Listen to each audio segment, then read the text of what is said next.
Yes, ভয়ের শুরু এখানেই। কাছে দূরে যে যেখানে থেকে শুনছেন রেডিও সারাবেলা ৯৮.৮ FM শুরু হয়ে গেল ভৌতিক ঘটনা অবলম্বনে অনুষ্ঠান ভূতবেলা। খুব বেশি কথা নয়, আমি আজকে শুরু করতে চাই আমার হাতে থাকা প্রথম মেইলটি দিয়ে। যেভাবে লিখেছেন আমি ঠিক সেভাবেই আপনাদেরকে পড়ে শোনাচ্ছি।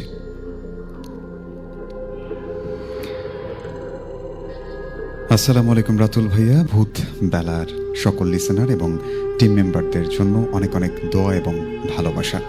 সেই সাথে শুরু করছি আজকে আমার পাঠানো ঘটনা দিয়ে। আশা করি আপনি এবং আপনার লিসেনার সবাই ভালো আছে, কারণ আপনি সবসময় ভালো থাকেন। আমি সাফায়েত হোসেন সীমান্ত। আজকে যে ঘটনাটি লিখতে বসেছি সেটি আমার সংগ্রহ করা একটি ঘটনা, তাই আমি চাই ঘটনাটি আপনি পড়ে শোনান। ঘটনার সময়কাল ১৯৪০ কি ১৯৪৫-এর মধ্যে হবে। পাবনা জেলার রামনগর গ্রামের কথা বলছি। সেই গ্রামের দুরন্ত দুই তরুণ শোয়েব আর নূর সালাম অত্যন্ত ভালো বন্ধু। তারা বয়সটা ওদের দুরন্তপনার। দুজনেই ১৮ থেকে ২২ বছরের মধ্যে। পাশাপাশি বাড়ি হওয়ায় ছেলেবেলা থেকেই একসাথে বড় হওয়া, পড়াশোনা, কাজে যাওয়া আর অবসর সময়ে বিভিন্ন অ্যাডভেঞ্চার করেই কাটত ওদের সময়। যে সময়টার কথা বলছি সে সময়ে কিশোর তরুণদের বিনোদন বলতে ছিল মাঝরাতে মাছ ধরতে যাওয়া, ভারী বর্ষায় ভীষণ খরস্রোতা নদীতে সাঁতরে পার হয়ে যাওয়া, শীতের সময় হাওড়ে পাওড়ে বিলে বনো পাখি শিকার করা, এসবই। এদিক থেকে ওরা ছিল বেশ দুঃসাহসী, অ্যাডভেঞ্চার প্রিয়। ভূত আর অলৌকিক বিষয়গুলোকে খুব একটা বিশ্বাস করতো না ওরা। রামনগর গ্রামের শেষ সীমানায় ছিল একটা বিশাল বাওর। শীতকালে সেই বাওর পরিপূর্ণ হয়ে যেত নানা রকম দুর্লভ সব শীতের পাখি দিয়ে। কিন্তু সেই বাওরে পৌঁছানোর জন্য পার হতে হতো বিশাল এক জঙ্গল। পারতপক্ষে দিনের বেলাতেও কেউ জঙ্গলের ধারের কাছেও যেত না, আর রাতের বেলা তো প্রশ্নই ওঠে না, কারণ ওই জঙ্গল নিয়ে নানা রকম ভৌতিক কাহিনী প্রচলিত ছিল। যারা ওই জঙ্গলে বা তার আশেপাশে যেত তাদের অনেকেই অদ্ভুত আর ব্যাখ্যাতীত নানা রকম অভিজ্ঞতার সম্মুখীন হতেন। এই সব কথা বিভিন্ন সময়ে শোনা যেত। কিছু মানুষ নাকি রাতের বেলা ওই জঙ্গলের শর্টকাট রাস্তা দিয়ে দ্রুত পৌঁছানোর জন্য গিয়েছিল, কিন্তু তারা নাকি আর কখনোই তাদের গন্তব্যে পৌঁছাতে পারেনি। তাদের কোনো হদিশও মেলেনি। যাই হোক, একবার শীতকালে কি হলো, বন্ধুদের এক গল্পের আসরে অশরীরী নিয়ে নানা তর্ক বিতর্কে শোয়েব আর নূর সালামকে তাদের কিছু বন্ধু কিছু চ্যালেঞ্জ ছড়ে দিল। যেহেতু তারা সাহসী এবং ভূত প্রেতে বিশ্বাস করে না, তাই তাদেরকে এক শীতের রাতে ওই জঙ্গল পেরিয়ে বাওরে যেতে হবে এবং তারা ওই বাওরে গিয়েছিল প্রমাণস্বরূপ। সেটা প্রমাণ করতেই শীতের পাখি শিকার করে নিয়ে আসতে হবে। শোয়েব আর নূর সালাম এতটাই অ্যাডভেঞ্চার প্রিয় ছিল যে চকচক করে উঠল তাদের চোখ। তারা ৭-৫ না ভেবেই এই সিদ্ধান্ত গ্রহণ করে ফেলল। তারা আসলে রাতের বেলা ওই জঙ্গলে যেতে হবে এটা নিয়ে খুব একটা চিন্তিত ছিল না, কারণ আদতে তারা অলৌকিক বিষয়গুলোকে একেবারে পাত্তাই দিত না, বিশ্বাস করা দূর থাক। যাই হোক, দুই বন্ধু খুব দ্রুত প্ল্যান করলো যে রাতের আধারেই, অর্থাৎ আজ রাতেই তারা সেই হাওড়ে যাবে। বাসার বড়রা যদি জানতে পারে এই প্ল্যানের কথা, তাহলে তাদের কখনোই আর যাওয়া হবে না। তাই তাদের যেমন প্ল্যান তেমন কাজ। নির্ধারিত সময়ে তারা ঘুমিয়ে যাবার পর শোয়েব এবং নূর সালাম বেরিয়ে পড়ল। রাত তখন আনুমানিক ১২টা হবে। ভয়াবহ রকমের শীত পড়েছে সেই রাতে। তাপমাত্রা হয়তো ১০ ডিগ্রিরও নিচে নেমে গেছে। ভয়ঙ্কর শীতে হু হু করে কাঁপতে কাঁপতে জঙ্গলের কাছে পৌঁছে গেল ওরা। ওদের সাথে পাখি ধরার একটা ফাঁদ, পুরনো আমলের একটা শটগান আর অল্প আলোর একটা কুপিবাতি। শীতের পরিষ্কার আকাশে ঝলমল জ্যোৎস্না, কিন্তু এত বেশি ঘন কুয়াশা যে ২ হাত দূরের জিনিসও ঠিকমতো ঠাহর করা যায় না। কনকনে শীতের রাতে ঝকঝকে চাঁদের আলো আর ঘন কুয়াশা সাদা চাদরে ভয়ানক অদ্ভুত এক দৃশ্যপট তৈরি করল। ওরা দুজনে জড়সড় হয়ে কাঁপতে কাঁপতে গ্রামের বড় রাস্তা থেকে নেমে মাটির রাস্তা ধরে জঙ্গলের গভীরে প্রবেশ করল। এবার কিন্তু গাছের আড়ালে সেই চাঁদটা ঢাকা পড়ে গেল। ওদের সেই মৃদু আলোয় সামনে কিছুই দেখা যাচ্ছে না। তারপরও তারা এগোতে থাকলো। হঠাৎ করে নূর সালাম দাঁড়িয়ে গেল। শোয়েব ওর দিকে প্রশ্নসূচক দৃষ্টিতে তাকালো। নূর সালাম বলে উঠল, আমরা ছাড়াও এখানে আরো কেউ আছে, আমি নিশ্চিত। শোয়েব ওর দাঁড়িয়ে ওর কথাটা একটু বোঝার চেষ্টা করতে সে স্পষ্ট টের পেল ওদের কিছুটা পেছনে জঙ্গল থেকে অস্বাভাবিক লম্বা শীর্ণকায় মানবাকৃতির একটা কুচকুচে কালো অবয়ব রাস্তায় বেরিয়ে এসে আসছে। নিকষ কালো অন্ধকারে ভালো কিছু বোঝা যাচ্ছে না, কিন্তু হতবাক হয়ে ওরা লক্ষ্য করলো প্রায় 10 ফুট লম্বা অবয়বটির সাথে একটি চতুষ্পদ পশুর মতো আরও কিছু একটা আছে। এই প্রথমবারের মতো ওরা দুজনে একসাথে উপলব্ধি করতে পারলো যে এই বোকামিটা না করলে, যে ওরা বুঝতে পারলো কি বোকামিটাই না ওরা করে ফেলেছে। এই জঙ্গল নিয়ে যেসব ঘটনা শোনা হতো সেসবকে তারা একেবারে পাত্তাই দিত না। অস্বাভাবিক লম্বা সেই অবয়বটি হঠাৎ তার শীর্ণকায় একটি বাহু উঠিয়ে সরাসরি ওদের দুজনের দিকে নির্দেশ করলো, যেন দেখিয়ে দিল ওদেরকে। আর সেই সাথে অশরীরের নির্দেশে ওই পশুটি তাদের দিকে এগিয়ে আসতে লাগলো। ওটা যদি কুকুর হয়ে থাকে তাহলে ওটা কমপক্ষে একটা বাছুর সমান হয়ে যাবে, এতটা পরিমাণে বড়। ধবধবে সাদা ওই পশুটির অলৌকিক স্বরে গর্জন করে উঠল। ওটার টকটকে লাল চোখের জলজলে হিংস্র চাহনি স্পষ্টই বুঝিয়ে দিল যে এই জগতের কেউ নয় ওরা। আস্তে আস্তে এগিয়ে আসছে ওটা ওদের দিকে। ভয় রকমের একটা আতঙ্কে নূর সালাম ও শোয়েব আবিষ্কার করলো ওরকম এটা পশু নয়, শুধুমাত্র একটা নয়, চারিদিকে হাজার হাজার পশু বেরিয়ে আসছে সেই বনের ভেতর থেকে। চারিদিক থেকে ঘিরে ফেলছে ওদেরকে। অন্য এক জগতের দানবীয় শপথগুলো একযোগে আর্তনাদ করে উঠল একত্রে। ভয়ে থরথর করে কাঁপছে দুজনে এমনভাবে ভয় পেয়েছে মনে হয় এখনই বোধ হয় ওগুলো ঝাঁপিয়ে পড়বে ওদের উপরে। বাঁচার বোধ হয় আর কোনো আশা নেই ওদের। এই ভয়াবহ আতঙ্ক দেখে হঠাৎ তীব্র জন্তুর এক পাশবিক স্বরে হেসে উঠল পেছন থেকে দাঁড়িয়ে থাকা সেই শীর্ণকায় মূর্তিটি, যা খুব মজা পেয়েছে ওদের আসন্ন মৃত্যু দেখে। এইবার শেষ চেষ্টা হিসেবে শোয়েব নূর সালামের হাত ধরে টান দিয়ে প্রাণপণে ছুটতে লাগলো। ঊর্ধ্বশ্বাসে দুজনে ছুটছে আর যত দোয়া কালাম জানা আছে সব পড়তে শুরু করেছে। বুঝতে পারছে পেছন পেছন ছুটে আসছে ওই জিনিসগুলো। চারিদিক থেকে যখন ওদেরকে সম্পূর্ণ ঘিরে ফেলেছে সেই সাপদগুলো আর কোনো রাস্তা নেই, তখনই হঠাৎ ওরা দেখলো জঙ্গলের মধ্যে বিরাট এক অশ্বত্থ গাছ, তার ঠিক নিচেই একটা বিশাল বড় কুয়ো। আর সেই কুয়োর নিচ থেকে বিচ্ছুরিত হয়ে আসছে এক মৃদু আলোক রশ্মি। ওরা আর কোনো উপায় না পেয়ে দেরি না করে প্রাণ বাঁচাতে সেই কুয়োর গায়ে বাঁধানো সেই ইট বেয়ে তরতর করে নিচে নেমে গেল। কুয়োর পাশে মাটিতে পড়ে রইল ওদের শটগান, তাদের সেই আলো আর পাখি ধরার ফাঁদ। শীতেও দরদর করে ঘেমে উঠল দুজন। কুয়োর একদম নিচে মাটিতে পৌঁছে ওরা এক প্রকার অবাক হয়ে গেল। তারা খেয়াল করলো কুয়োর দেয়ালে একটা সুড়ঙ্গ চলে গেছে। সেই সুড়ঙ্গটা চলে গিয়েছে একেবারে মাটির নিচ দিয়ে, আর আলোটা ওই সুড়ঙ্গ দিয়েই আসছে ওদের দিকে। ওরা কি করবে বুঝতে না পেরে সুড়ঙ্গ বরাবর এগোতে থাকলো। শুধু একটা বাঁক ঘুরতেই ওরা দেখলো ছোট্ট একটা গুহার মতন জায়গা, আরো বিস্ময় অপেক্ষা করছিল ওদের জন্য। ওরা দেখলো সেই গুহায় টিমটিমে একটা প্রদীপ জ্বালিয়ে বিশালাকার পুঁথির মতো পুস্তক উপরে ঝুঁকে রয়েছেন একজন বৃদ্ধ, যেন অত্যন্ত মনোযোগের সাথে পড়ছেন সেই গ্রন্থটি।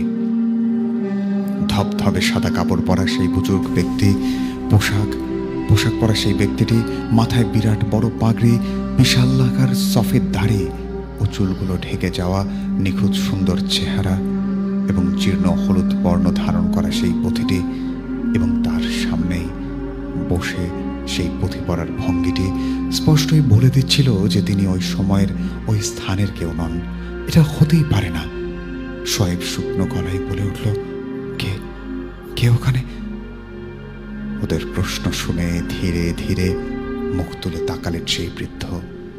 নিস্পৃহ আর শূন্য একটা দৃষ্টি, তার কাছে স্বচ্ছ দুটি চোখ। সম্পূর্ণ অচেনা এক ভাষায় ওদের দুজনকে ধমক দিয়ে বলে উঠলেন, এর স্পষ্ট বাংলা ভাষায়, ওদের গ্রামের স্থানীয় ভাষাতেই ধমক দিয়ে উঠলেন এবং বললেন যে এটা ফাজলামি করার জায়গা না। এবং তিনি বললেন, ঘরে বসো আর দোয়া কালাম পড়তে থাকো, কোনো মতেই বাইরে যাবে না। যেন বাইরে থেকে ওদের সাথে কি হয়েছে তার সবকিছুই সেই বৃদ্ধ জেনে বসে আছেন। এই চিন্তা করার সময় নেই।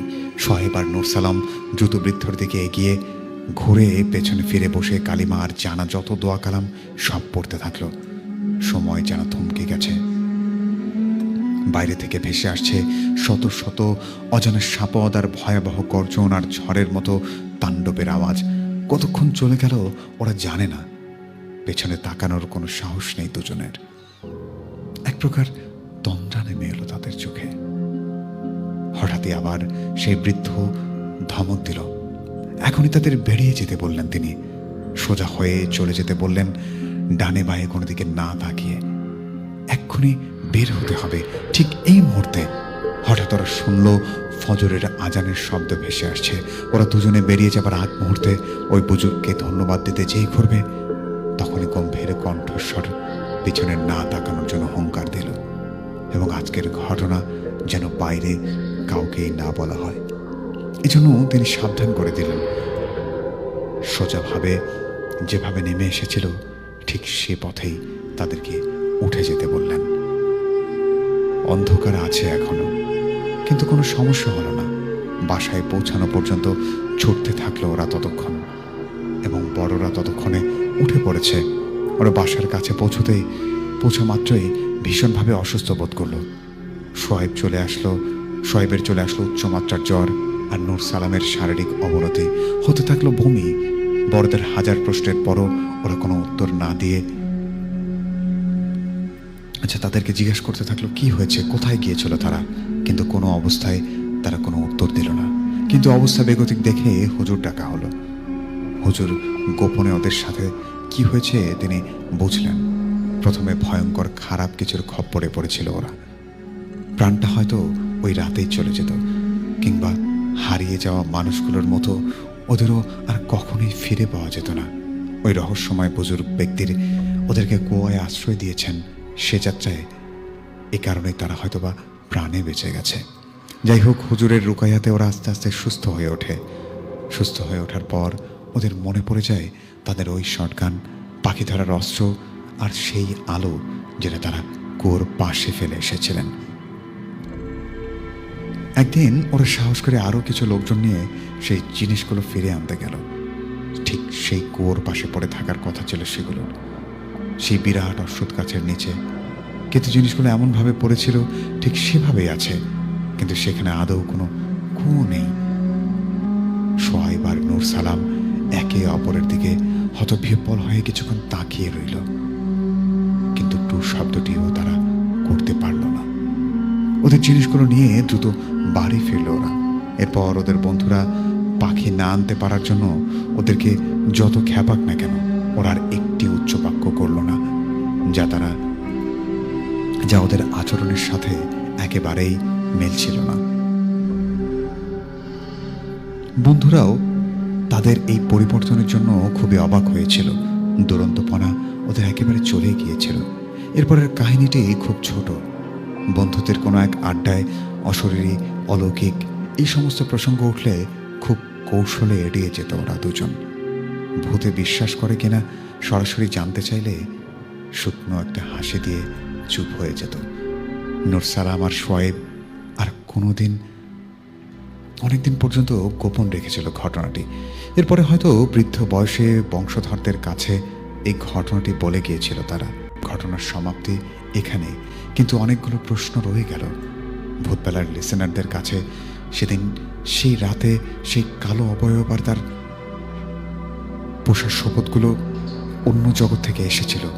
এই অসহায় তরুণকে আশ্রয় দিয়ে বাঁচিয়ে দেয়া সেই রহস্যময় বৃদ্ধ কেই বা সেই পরলৌকিক এই জগতের সেতু বন্ধন করেছিল। সেই গায়েব হওয়া রহস্যময় কোটি বা কোথায় প্রশ্ন থেকেই গেল। আসলে পৃথিবীতে অনেক কিছুই আছে যা আমাদের দৃষ্টির আড়ালেই থেকে যায়। কোনো ব্যাখ্যা আল্লাহ তাআলা সবাইকে অনেক ভালো রাখুক, নিরাপদে রাখুক, এই কামনায় শেষ করছি। ঘটনাটি অনেক বড় হওয়ায় লেখার সময় অনিচ্ছাকৃতভাবে ভুল হয়ে গেছে। টাইপিং মিস্টেক বা ভাষাগত ত্রুটি যদি থেকে থাকে তাহলে ক্ষমাসুন্দর দৃষ্টিতে দেখবেন। গল্পটি যতটা সম্ভব নির্ভুলভাবে তুলে ধরার চেষ্টা করেছি। ঘটনাটি যদি ভূতবেলার উপযুক্ত মনে হয় তাহলে লিসেনারদের পড়ে শোনাবেন। ধন্যবাদ। মোহাম্মদ সাফায়েত হোসেন সীমান্ত, ওনার ঠিকানা লিখেছেন চৌরাস্তা বাজার, ঘোড়াবান্ধা। প্রিয় লিসেনার, এই মুহূর্তে চলছে ভৌতিক ঘটনা অবলম্বনে অনুষ্ঠান ভূতবেলা। আমি রাতুল আছি আপনাদের সাথে। আমার সাথে রয়েছে আজকের অতিথি এবং আপনারা রয়েছেন আমাদের ফ্রিকোয়েন্সির ওপাশে। আপনি যদি আমাদেরকে লাইভে যুক্ত হতে চান, আপনারা দেখতে পারেন আমাদেরকে আমাদের রেডিও সারাবেলার একমাত্র ফেসবুক পেজের মাধ্যমে আমরা লাইভে আছি। আপনারা চাইলে লাইভে যুক্ত হতে পারেন। এছাড়া আপনি চাইলে আপনার সাথে ঘটে যাওয়া ভৌতিক ঘটনা আমাদেরকে লিখে পাঠিয়ে দিতে পারেন। আমাদের মেইল অ্যাড্রেসটি হচ্ছে ভূত.সারাবেলা@gmail.com। এছাড়া আপনি যদি চান সরাসরি আমাদের স্টুডিওতে এসে ঘটনা শেয়ার করতে, সেক্ষেত্রে আমাদেরকে ফোন করতে পারেন একটি নাম্বারে। আমাদের ফোন নম্বরটি হচ্ছে 01713484465। তো আমি খুব বেশি কথা বাড়াতে চাই না, চলে যেতে চাই আপনাদের কথাবার্তাগুলোতেই। দেখতে চাই কারা কারা যুক্ত হয়েছেন আমাদের সাথে ফেসবুক লাইভে। তো এই মুহূর্তে যাদের নামটি দিয়ে শুরু করতে চাই তিনি হচ্ছেন সৈকত মিয়া। উনি লিখেছেন, হ্যালো ভাইয়া। এমডি মারুফ লিখেছেন, গল্পটি অনেক ভয়ানক। সোয়াইব বিন ইসলাম লিখেছেন, সুন্দর হচ্ছে ভূতবেলা। নীরব বর্মন লিখেছেন, ভাইয়া সাউন্ড ক্লিয়ার করেন। লিখেছিলেন আমাদেরকে আর কে হাসান, আসসালামু আলাইকুম ভাই, পর যুক্ত হলাম।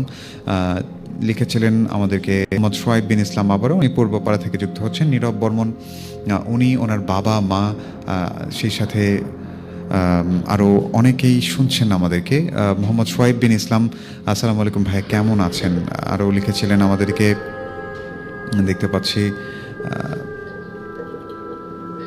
আচ্ছা, মানিক মৎস্য খামার থেকে খন্দকার মেহেদী হাসান মানু লিখেছেন, হচ্ছে দিনাজপুর জেলা থেকে, প্রোগ্রাম অনেক ভালো হচ্ছে।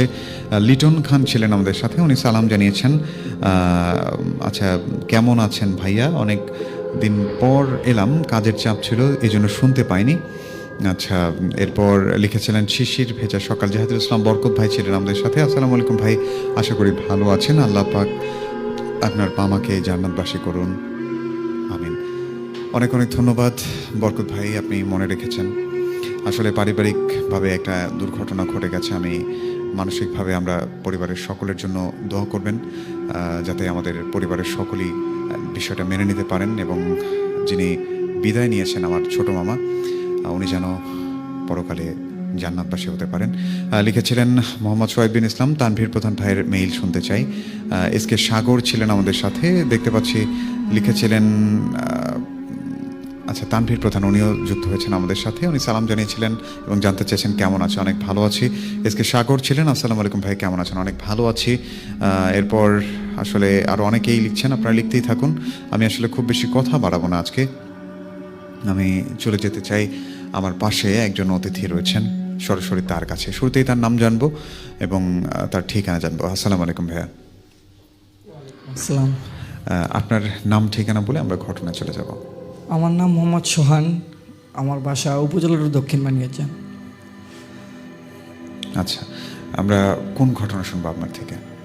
আমি একদিন আমার ফুবুর বাসায়, এই বাসাটা হচ্ছে 5 জুম্মা কুপতলা রোড, এখানে একদিন ঘুরতে গিয়ে রাতের বেলা খাওয়া দাওয়া শেষ করে আমি আমার ফুফাতো 2 ভাইকে নিয়ে আমরা হচ্ছে ঘুরতে ঘুরতে একটা পরিত্যক্ত স্টেশনের কাছে যাই। আচ্ছা, তো ওইখানে যাওয়ার পরে আমরা খেয়াল করি যে স্টেশনের দরজাটা লাগানো। তো আমার ফুফাতো ভাই আমাকে বলতেছে যে ভাইয়া এখানে না থাকাটাই ভালো হয়, যেহেতু স্টেশনের দরজাটা লাগানো এবং এটা পরিত্যক্ত। আমি মনে সাহস রেখে ওরে বললাম যে আমরা যখন যেহেতু আসছি, আজকে দেখে যাই এখানে কি হয়, এখানে কেউ রাত্রে আসে না কেন। তো সেখানে আমরা থাকাকালীন সময় ওখানে অনেক দিক থেকে অনেক রকম আওয়াজ আসে। তারপরও আমরা মনে সাহসটাকে ভয় না করে এখানে বসলাম একটা আচ্ছা। লাইনে আমরা বসলাম। বসার পরে আমার ফুফাতো ভাই হুট করে আমাকে বলতেছে যে ভাই আমি পানি খাবো। হুম হুম। তা আমরা আসতে আশপাশে কোনো দোকান দেখিনি, তো আশপাশে আবার কোথাও টিউবওয়েলও নেই এবং ট্যাপও নেই যে আমরা পানি খাবো। হুম। তো আমি ওদেরকে বললাম যে রাত তো হয়েছে, আমরা বাড়িতে গিয়ে পানি খাবো। হুম। তো ওরা আমাকে ওইখানে রেখে ওরা সবাই চলে যায়, দুইজনে চলে যায়, আমি একা ওইখানে আসি। আচ্ছা। আমি কিছু ভেবে না পেয়ে, আমি তো এলাকায় চিনি না, ওদের সঙ্গে আসছিলাম, পরে আমি না যেতে পারি আমি লাইনে বসেছিলাম। তো লাইনে থাকাকালীন সময় আমি খেয়াল করি যে হুট করে একটা লম্বা একটা ছেলে আমাদের দিকে আগায় আসছে, আমার দিকে। আমি ও যখন আগায় আসছে আমি তখন অনেকটা নার্ভাস হয়ে ওখানে বসে থাকি। বসে থাকার সময় তারপরে হুট করে খেয়াল করি আবার স্টেশনের দরজাটা খোলা। তো আমি ভিতরে যাওয়ার চেষ্টা করলাম, ভিতরে নাই যাইতে ও আমাকে বলতেছে ভাইয়া এখানে রাত্রের ট্রেনটা কখন আসবে, শেষ ট্রেন। আমি কিছু বুঝতে না পেরে আমি ওখানে নীরব হয়ে অনেকক্ষণ বসেছিলাম যে কি বলবো। হুম হুম। এরকম করতে করতে প্রায় আধা ঘন্টা 1 ঘন্টা পর স্টেশনের দরজা দিয়ে আমি ভিতরে ঢোকার জন্য চেষ্টা করতেছি। ভিতরে গেছি, সেই মুহূর্তে ও ছেলে হুট করে আমার সামনে এসে দাঁড় হয়েছে। হুম হুম। বলতেছে ভাই আপনাকে বললাম ট্রেন কখন আসবে, আপনি তো কিছু বললেন না। আমি বললাম যে ভাই আমি তো এখানকে কিছু চিনি না, আমি এখানে আসছি ঘুরতে। বলা মাত্রই আমাকে হুট করে ওখান থেকে আমি লাইনে পড়ে যাই। হুম হুম। পড়ে যাওয়ার পর আমি লাইনে ওইখানে বসেছিলাম। আবার ডান দিক থেকে আমার ট্রেন আসতেছে, আমি ওঠার চেষ্টা করছি, উঠতে পারতেছি না। আবার অনেক চিল্লাচিল্লি করতেছে, আমাকে কেউ সাহায্য করতেছে না। আশপাশে আমি লোক দেখতেছি কিন্তু আমাকে কেউ সাহায্য করতেছে না। হুম হুম। এরকম করতে করতে তবু আমি ভয় না পেয়ে আমি মনে সাহস রেখে দোয়া পড়তে শুরু করলাম। দোয়া পড়তে পড়তে দেখলাম যে এখানে একটা আজানের ধ্বনি আমার দিকে আসছে, আজানের সব। আচ্ছা। তো তখন আমি আরেকটু সাহস নিয়ে দোয়া জোরে জোরে পড়তে পড়তে তখন বাজে ঠিক 4:15-20 এরকম বাজে, প্রায় ফজর হওয়ার কাছাকাছি। তো আজান পাওয়ার সঙ্গে সঙ্গে এই আজান শেষও আমি দোয়া শেষ করে জানবে তাকে দেখে আমার সাথে সামনে ট্রেনও নেই, ও ভাইটাও নেই। হুম হুম। তো আমি এখানে অনেকক্ষণ নিস্তব্ধ হয়ে বসে থাকার পর যখন বেলা হচ্ছে, সকাল হচ্ছে, আমি এখান থেকে উঠে ভিতরে গিয়ে দেখি একটা আঙ্কেল ওইখানে দাঁড়াই আছে। আমি কিছু জিজ্ঞেস করার আগে আঙ্কেল আমাকে বলতেছে বাবা তুমি এখানে কি করো। আমি বললাম যে আমি সব বিস্তারিত খুলে বলছি। তো বলা শেষে উনি বলতেছে যে বাবা যাই হোক এখানে তো কেউ কখনো আসে নাই, তুমি আসার সাহস কেমনে পাইলা। হুম হুম। আমি বললাম আমরা এখানে ঘুরতে, আমার ফুপুর বাসার সামনে, এখান থেকে আমরা ঘুরতে ঘুরতে এখানে আসছি, আমার ফুফাতো ভাইরা আমাকে রেখে চলে গেছে।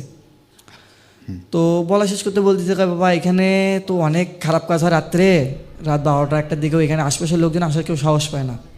তুমি যে এখানে ছিলা তোমার তো জীবনে অনেক বড় বাসা বাঁচিয়ে গেছো। আমি বললাম আমি কতটা বাসা পাচ্ছি, কিন্তু আমি বারবার ওনাকে বলতেছি যে আমাকে আমার বাড়িতে রাখে আসেন। হুম। কিন্তু উনি আমাকে বারবার বলতেছে আমার ডিটেলস বলো, কিন্তু আমি আমার ডিটেলস বলতে পারছি না, মানে আমার ভিতরে একটা আতঙ্ক কাজ করতেছে ওইখানে। তো এরকম করার পর এখানে অনেকক্ষণ হয়ে যাওয়ার পর আশপাশের লোকজন আসে আমাকে দেখে, ওনারা আবার আমার ফোন কাছে যা যা ছিল একটু ঘাটাঘাটি করে আমার ফ্যামিলির মাধ্যমে জানাজানি করলো। আমি বাড়িতে যাওয়ার পরে বেশ কিছুদিন অসুস্থ ছিলাম, এবং ওইখানে যে কি হয়েছিল সেটাও আমার মনে ছিল অনেকটাই। আমি প্রায় বেশ কিছুদিন অসুস্থ থাকার পরে যখন আমার ফ্যামিলিকে আমি সব কিছু বললাম অবগত করে, তখন ওনারা আমাকে বিভিন্ন ওষুধপাতি এবং তার মাধ্যমে কিছু কবিরাজের মাধ্যমে আমাকে সুস্থ করে। আচ্ছা আচ্ছা। এটা ঘটার কিছুদিন পর, প্রায় 7 থেকে 8 দিন পর, আমি আমার রুমে আমি শুয়ে আছি। আচ্ছা। সেই মুহূর্তে আমি আগে প্রায় নামাজ পড়তাম। তে ফজরে আমাকে মসজিদের যে মর্জিন ছিল আমাদের, উনি আমাকে ফজরে আজান দেওয়া শেষ করে আমাকে নিতে আসতো। আচ্ছা। তো সেদিন আজান হয়েছে, আমি উঠে ফ্রেশ হয়ে বসে আছি যে নামাজে যাবো, খোঁজ নেই। পরে নামাজের 5 মিনিট আগে আমাকে এসে ডাকছে। আমি বের হয়েছি যে আমি তো জানি যে উনি আমাকে প্রতিদিনই নিতে আসে। যাওয়ার পরে বাইরে বের হয়ে দেখি কেউ নেই। প্রতিদিন ও যেখানে দাঁড়াই থাকতো আমি সেখানে যা দাঁড়াই আছি। পাশে আবার ছিল একটা মরা বাড়ি, ওইখানে কেউ দিনেই যাইতে ভয় করে, ওইখানেও আসে দাঁড়িয়ে থাকতো আমার জন্য। ওইখানে আমি যা দাঁড়ানোর পরে আমার ভয়ও লাগতেছে শরীরে, তবু আমি দাঁড়াই আছি। পরে আমাকে ডান পাশ থেকে সাদা কাপড় পরা এক লোক আসে আমাকে ডাকতেছে।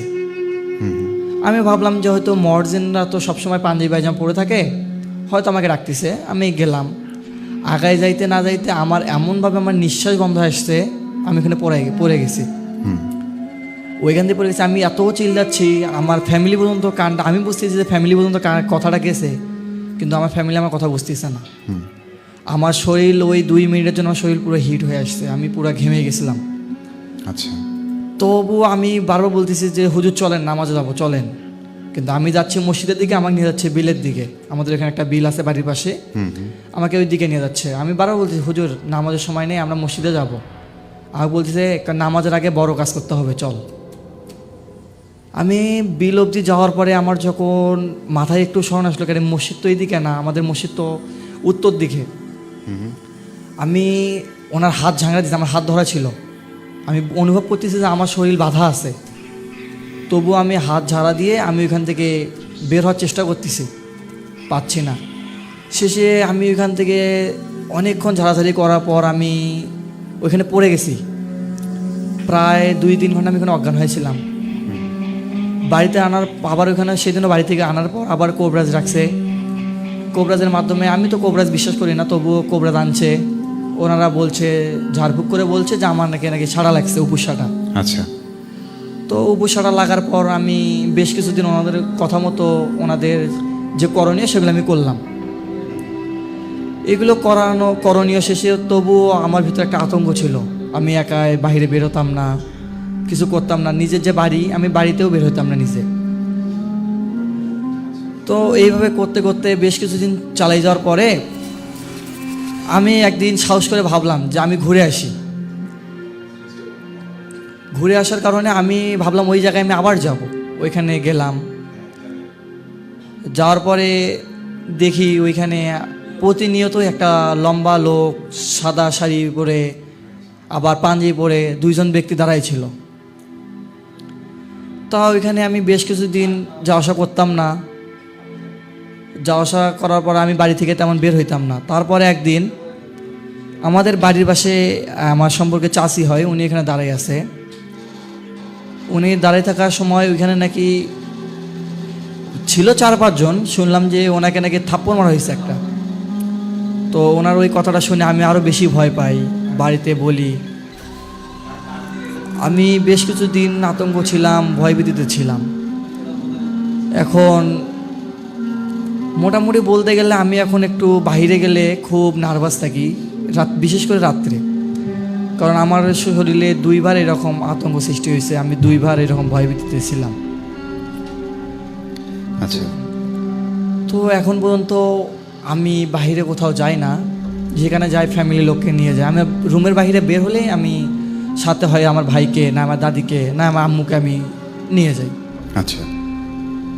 তো এইভাবে চলতে চলতে আমার এই জিনিসটা নিয়ে আমি খুব আতঙ্কিত আছি যে এটা কি আসলেই সত্য নাকি। এটা আমি জানার জন্য আমার অনেকজনকে বলছিলাম যে আমার সাথে একটু চলো, কেউ আমার কথা বিশ্বাস করে না। আচ্ছা। এবং আমার সঙ্গে এখানে যাইতেও নার্ভাস ফিল করে। তো এরকম করতে করতে আমি একদিন আমার দাদিকে নিয়ে গেছি। আচ্ছা। আমার দাদি আমার বাড়ির পাশে, ওইখানে যাওয়ার সঙ্গে রাস্তার ভিতরে দেখে একটা সাপ শুয়ে আছে। তো আমার দাদি যখন ওই সাপটাকে তাড়ানোর চেষ্টা করছে, সাপটা একটু ভিতরে যায় একটা সবুজ আলোর মাধ্যমে মানুষের রূপান্তর হয়েছে। এবং সেটা হচ্ছে সাদা পাঞ্জাবি পরা, আমি যেটা প্রতিনিয়ত আমি যেটা দেখি সেটাই হয়েছে। আচ্ছা। তা আমার দাদি তখন ওটাকে বলছে, কি যেন কথা বলতেছে যে তুই অনেক দিন থেকে এই বাড়িতে আসিস, কারো কোনো ক্ষতি করিস না, এটা আমাদের এ বাড়ির নাতি ছেলে, এইভাবে বলছে যে তুই কারো কোনো ক্ষতি করিস না। আমি শুনতেছি ও স্পষ্ট বলতেছে কারো কোনো ক্ষতি করব না, এই ছেলের উপরে 2টা সাটা আছে, এই সাটা 2টা কাটাতে হলে এই সাটা অন্যজনের শরীরে যাবে। আচ্ছা। আমার দাদি যখন বলছে যে এ তো ছেলে মানুষ, তুই এর সাটা নিয়ে কী করবি, এর ক্ষতি করে কী করবি তুই, তখন বলছে যে আমি আর কোনো ক্ষতি করব না, আমি পারলে এর রক্ষা করি, কিন্তু এ আমাকে দেখলেই ভয় করে। তো এইভাবে করার পর আমার দাদি অনেক কথা বলছে, আমি স্পষ্ট আমার তেমন মনে নাই। শেষে একদিন কুটিপাড়া থেকে এক কবিরাজকে নিয়ে আসছে। আচ্ছা। নিয়ে সে পাতা নামানোর মাধ্যমে বলছে উনি 101 টাকা জোড়া কবিতর এবং আরেকটা কি যেন দিয়ে ওটাকে 3 রাস্তার মোড়ে ছাড়িয়ে দিয়ে আসছে। সেই দিন থেকে আল্লাহর রহমতে আমি সুস্থ আছি। আচ্ছা। তার প্রায় মাস দেড়েক, প্রায় 2 থেকে আড়াই মাস পর আমার একটা চাচাতো একটা ছোট বোন আছে, আবার ওর সঙ্গে অত্যাচার শুরু করে। রাত হলে ওরে ঘুমাতে দেয় না, রুম থেকে বাইরে বের করে, আবার ওর সঙ্গে কেউ থাকলে মারধর করে। কিন্তু ও স্বাভাবিকভাবে এভাবে এরকম ছিল না। পরে এরকম আমাদের বাড়িতে প্রায় 3-4 জনকে এরকম অ্যাটাক করে। করা শেষে যখন ভালো করে আমরা বাহির থেকে যখন কবিরাজ এবং আমাদের মসজিদের ইমাম ওনাকে দিয়ে যখন আমরা ভালোভাবে সব কিছু দেখলাম, তখন ওনারা বলতেছে যে আমার যে শাটাটা ছিল এই শাটা আমার ছোটো বোনের উপরেও লাগছে এবং ওরা চায় আমার ছোটো বোনকে এখান থেকে নিয়ে যাইতে। আচ্ছা আচ্ছা। কিন্তু আমাদের কারণে সেটা হয় না। তো তখন কবিরাজ বলছে যে তোকে কি দিলে তুই এদের বাড়ি ছাড়বি? তখন বলছে যে এদের এই বাড়িটা যে জায়গা, এটা ছিল পূর্ববর্তীতে একটা শ্মশান ছিল, এইখানে ওরা জোর করে বাড়ি করছে এবং বাড়ি করা শেষে শ্মশানের উপরে কবরের মাটি পড়ছিল। আচ্ছা আচ্ছা। তো সেই ক্ষেত্রে তখন আমার দাদি জিজ্ঞেস করলো, কবিরাজকে জিজ্ঞেস করলো যে তাহলে এখন এটা থেকে করণীয় কি? তখন ওরা বলছে, ওই কবিরাজকে বলছে যে এখান থেকে আমরা ছাড়ে দেবো, একটা ছেলে না একটা মেয়েকে এখানে দিতে হবে আমাদেরকে। তো কবিরাজ বলছে কিছুই দেবো না, তোরা কী করলে চলে যাবি সেটা বল। ওরা বলছে এই বাড়ি ছাড়ি দিতে হবে, মানে ওরা হচ্ছে বাড়িতে আমাদের এই বাড়িতে ওরা আস্থানা করবে। তো বলছে কয়জন মিলে আস্থানা করে? তা বলছে ছেলে আছি আমরা 8 জন, মেয়ে আছি আমরা 1 জন। আচ্ছা। মোট আমরা 9 জন আছি। যদি একটা ছেলেকে দাও তাহলে আমাদের ওই মেয়েটা নিয়ে যাবে, আর যদি তোমরা একটা মেয়েকে দাও তাহলে আমরা ছেলেরা 9 জন মিলে নিয়ে যাব। তো কবিরাজ বলছে এটা কখনোই সম্ভব না, তোরা হচ্ছিস। আর হ্যাঁ, ওদের ভেতরে একজন ছিল মুসলিম। আচ্ছা।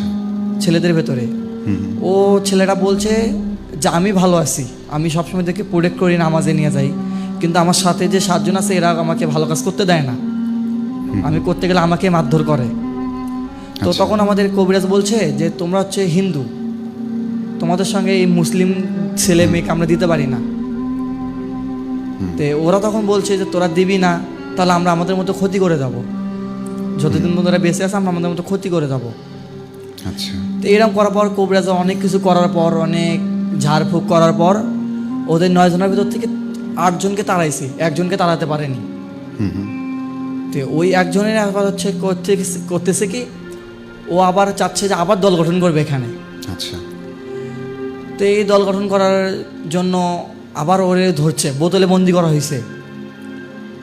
ওই যে 1 জন ছিল ওরে বোতলে বন্দি করেছে আমাদের এলাকার এক কবিরাজ। করা শেষে প্রায় 1-1.5 বছর ভালো যাওয়ার পর একদিন এক ভিক্ষুক আমাদের বাড়িতে ভিক্ষা করতে আসছে। এসে আমার আম্মুকে বলছে, আমার হাতটা দেখে বলতেছে যে বাবা তোমার হাতটা একটু দেখি। আমি আমার হাত দেখাইছি, আমাকে বলতেছে যে তোমার 17 বছর পূর্ণ হলে তুমি এই দেশে আর থাকতে পারবা না, তোমাকে বাইরের দেশ থেকে কিছু পড়িয়ে এসে তোমাকে নিয়ে চলে যাবে। তো আমি আবারও নার্ভাস যে আমার সাথে কি হচ্ছে 2 দিন পর পর। তো আমি অনেক নার্ভাস থাকার পর একদিন ভাবলাম যে আমার তো 17 বছর পূর্ণ হয়েছে, আমার সঙ্গে এখনও তো এরকম কোনো কিছু হচ্ছে না। ওই সাধু বাবা যে বলার পর আমার রুমে হচ্ছে একটা কাঁসার কলসিতে চাল বাঁধা ছিল, একটা আয়না ছিল, বলছিল যে যেদিন এটা নিয়ে যাবে কলসি থেকে কলসি ফেটে চাল মাটিতে পড়বে, আয়নাটা ভেঙে যাবে। আচ্ছা। তো আমার যখন 17 বছর পার হইলো আমি তখন নিজে নিজে ভাবলাম যে আমি কলসি আর এবং আয়নাটা আমি ফাটাবো, নিজে ফাটাবো, যে কী হয়। তো এটা করার পর এখন পর্যন্ত আমাদের বাড়িতে আর কোনো সমস্যা হয় নাই, এখন পর্যন্ত আমাদের ফ্যামিলির কেউ কোনো সম্মুখীন হয় নাই। আচ্ছা আচ্ছা। কিন্তু তবুও একটা আতঙ্ক কাজ করে যায় আমাদের বাড়িতে, যে এটা কী করলে আমরা এখান থেকে বেরো। কিন্তু আমরা হয়তো ভাবতেছি, আমার ফ্যামিলি ভাবে যে ওই পরিত্যক্ত স্টেশনের কাহিনীটা এখন আমাদের বাড়িতে লেগে আছে। তো এখন এইটা সরাতে গেলে কী করতে হবে, এইটা আমরা অনেকেও চেষ্টা করি, কিন্তু আমাদের বাড়িতে এখন পর্যন্ত এরকম আর কোনো প্রায় 4-5 মাস থেকে এটা আমার কিছু হচ্ছে না, কিন্তু হয়তো এটা করার জন্য আমরা অনেক ধরনের কোগ্রাস করছি, বাড়িটি বন্ধ করে রাখছি, কিন্তু তবুও আমাদের মনে একটা শান্তি কাজ করতেছে না। বাড়িতে আমাদের বাচ্চা আছে অনেক, আমরা ভাই বোন আছি, আমাদের ভিতরে একটা আতঙ্ক কাজ করে যে কোন মুহূর্তে কি হয় না হয়। আর বাড়ির পাশে আমার দাদার কবরস্থানও আছে আমাদের বাড়িতেই। আচ্ছা, তো আমার দাদি সবসময় একটা কথা বলে যে দাদা যেহেতু আছে কখনো কারো কোনো ক্ষতি হবে না, কিন্তু যে সম্মুখীনগুলো আমরা হয়েছি এটা থেকে বের আসতে অনেক সময় লাগবে আমাদের। আমার বলার এইটুকুই ছিল। আচ্ছা, এই ছিল আপনার আমার জীবনে ঘটে যাওয়া গল্পটা আমি তুলে ধরলাম আপনাদের মাঝে। তো থ্যাংক ইউ সো মাচ ভাইয়া আমাদের স্টুডিওতে এসে সময় দেওয়ার জন্য। আমরা সুযোগ হলে আবারও আপনার কাছে ফিরবো। তো এই মুহূর্তে আমি চলে যাব, আমার হাতে আছে আরেকটি মেইল, সেই মেইলটিতে চলে যাব যেটি আমাদেরকে পাঠিয়েছিলেন তানভীর প্রধান। উনি এই স্টোরিটির টাইটেল দিয়েছেন হাজারি জিনের ঘটনা। তো আমি সেই মেইলটিতে যাবার আগেই আপনাদের কথাবার্তাগুলো পড়ে নিতে চাই যে আপনারা কে কে লিখেছেন। দেখতে পাচ্ছি অন্তর রবিদাস ছিলেন আমাদের সাথে, শিলা শাম্মী ছিলেন আমাদের সাথে, লিখেছিলেন আমাদেরকে মোহাম্মদ জুয়েল মিয়া। বরিশাল নাজিরপুর থেকে শুনছেন আমাদেরকে শিলা শাম্মী, লিখেছিলেন মোহাম্মদ জুয়েল মিয়া, উনি এসকে সিনের সামনে থেকে দেখছেন। অ্যালেক্স তামিম ইসলাম উনি ছিলেন আমাদের সাথে, লিখেছিলেন শান্ত খান, উনি সালাম জানিয়েছেন। আচ্ছা ওকে, উনি চুনিয়াকান্দি থেকে আমাদেরকে শুনছেন শান্ত খান। রুমন সরকার ছিলেন, উনি রঘুনাথপুর মধ্যপাড়া থেকে আমাদেরকে দেখছেন। আরও ছিলেন রাব্বি ইসলাম, উনি লিখেছেন কাউয়ার বাড়ি থেকে, লিখেছিলেন আমাদেরকে জুয়েল মিয়া ভূতবেলা অনেক ভালো লাগছে। জান্নাত বাপ্পি ছিলেন আমাদের সাথে, উনিও সালাম জানিয়েছেন। সৈকত মিয়া লিখেছেন ভাইয়া আমি দেব, আমার কাছে কিছু ভৌতিক ঘটনা আছে এমনটি জানিয়েছেন উনি। আতিকুর রহমান সরকার লিখেছিলেন আমাদেরকে, উনি লিখেছেন আমাদেরকে নীরব বর্মন ভাইয়ের সাথে আছে শেষ পর্যন্ত, আমি নিয়মিত হব এখন থেকে, 2024 সাল থেকে আমি ভূতবেলা শুনি। শান্ত খান লিখেছিলেন আমাদেরকে আরও লিখেছিলেন সৈকত মিয়া, ওনার বাসা গাইবান্ধা জেলার বাদিয়েখালী বাজারে, উনি কিছু ঘটনা শেয়ার করতে চেয়েছেন আমাদেরকে লিখেছিলেন। আচ্ছা, আতিকুর রহমান সরকার উনি নরসিংদী থেকে আমাদেরকে দেখছেন। শান্ত খান লিখেছিলেন আবারও। সোয়েব বিন ইসলাম ছিলেন আমাদের সাথে। সোয়েব বিন ইসলাম লিখেছেন যে ঘরের লাইট অফ করে শুনছেন। মাইদ নীর ছিলেন আমাদের সাথে। জাহিদুল ইসলাম বরকত ভাই লিখেছেন খুব তাড়াতাড়ি আমার লেখা একটি ঘটনা আসছে, অপেক্ষায় রইলাম বরকত ভাই। নীরব বর্মন লিখেছেন অনুষ্ঠান ভালো হচ্ছে। সাগর মিয়া লিখেছিলেন ভাই কেমন আছেন, উনি চুনিয়াকান্দি থেকে। সোহেল সরকার লিখেছেন বরকতপুর থেকে। রিমন, রিয়াদ, জোবাইর আর মাসুম সাথে আছি শেষ পর্যন্ত। সাগর মিয়া লিখেছেন আপনাদের প্রত্যেককে অনেক অনেক ধন্যবাদ। লিখেছিলেন আমাদেরকে সাগর মিয়া রাতুল ভাইয়া, আমি মারুফ শিহাব ভাবি সবাই একসাথে চুনিয়াকান্দি থেকে যুক্ত হয়েছেন। আজকে চুনিয়াকান্দি থেকে অনেকেই দেখছেন আমাদেরকে, আপনাদের সকলের জন্য অনেক অনেক ভালোবাসা এবং শুভকামনা। আলিফ হাসান আগুন ছিলেন আমাদের সাথে, উনি আজকে প্রথম শুনছেন আমাদেরকে, এই জন্য ভূতবেলার পক্ষ থেকে আপনাকে অনেক অনেক শুভকামনা রইল। আলিফ হাসান আগুন লিখেছেন এতদিন অফলাইনে শুনতেন উনি। JH জিহাদ ছিলেন, উনি মিয়ার বাজার থেকে দেখছেন। লিখেছিলেন আমাদেরকে RM মিনহাজ, উনি সালাম জানিয়েছেন। ওয়ালাইকুম সালাম। এরপরে দেখতে পাচ্ছি আমাদেরকে লিখেছিলেন মোহাম্মদ জুয়েল মিয়া, আরও লিখেছিলেন খন্দকার মেহেদি হাসান মানু। এস এ সোহান লিখেছেন, উনি SKSN রিসোর্টের ভেতর থেকে, অনেক সুন্দর লাগে আপনার প্রোগ্রামটা, অনেক অনেক ধন্যবাদ সোহান। কাউসার আহমেদ ছিলেন ফুলছড়ি থেকে। ফরিদ ইসলাম ছিলেন আমাদের সাথে। রিফাত লিখেছেন রাতুল ভাই SKSN পাশ থেকে শুনছি। নোমান ভাই ছিলেন আমাদের সাথে কালীর বাজার থেকে। আচ্ছা, তো যাই হোক আমি খুব বেশি কথা বাড়াচ্ছি না। দেখতে পাচ্ছি আমিনুল ইসলাম লিখেছিলেন আমাদেরকে বগুড়া থেকে। আরও অনেকেই যুক্ত হতেই থাকুন। এবং আমি জানাতে চাই আপনাদের সাথে ঘটে যাওয়া যদি ভৌতিক কোনো ঘটনা থেকে থাকে, আপনি চাইলে আমাদের সাথে শেয়ার করতে পারেন। আমাদের স্টুডিওতে এসে আপনার ঘটনা আমাদেরকে ফোন করতে পারেন 01713484465। আর আপনি যদি চান আপনার ঘটনা আমি পড়ে শোনাই, সেক্ষেত্রে আমাদেরকে লিখে পাঠাতে পারেন আপনার ঘটনা। আমাদের মেইল অ্যাড্রেসটি হচ্ছে bhoot.sarabela@gmail.com। আমি স্পেলিংটি বলে দিচ্ছি, BHOOT.SARABELA@gmail.com। তো আমার হাতে যে মেইলটি রয়েছে সেটি পাঠিয়েছেন আমাদেরকে তানভীর প্রধান। উনি যেভাবে লিখেছেন আমি ঠিক সেভাবেই আপনাদেরকে পড়ে শোনাচ্ছি।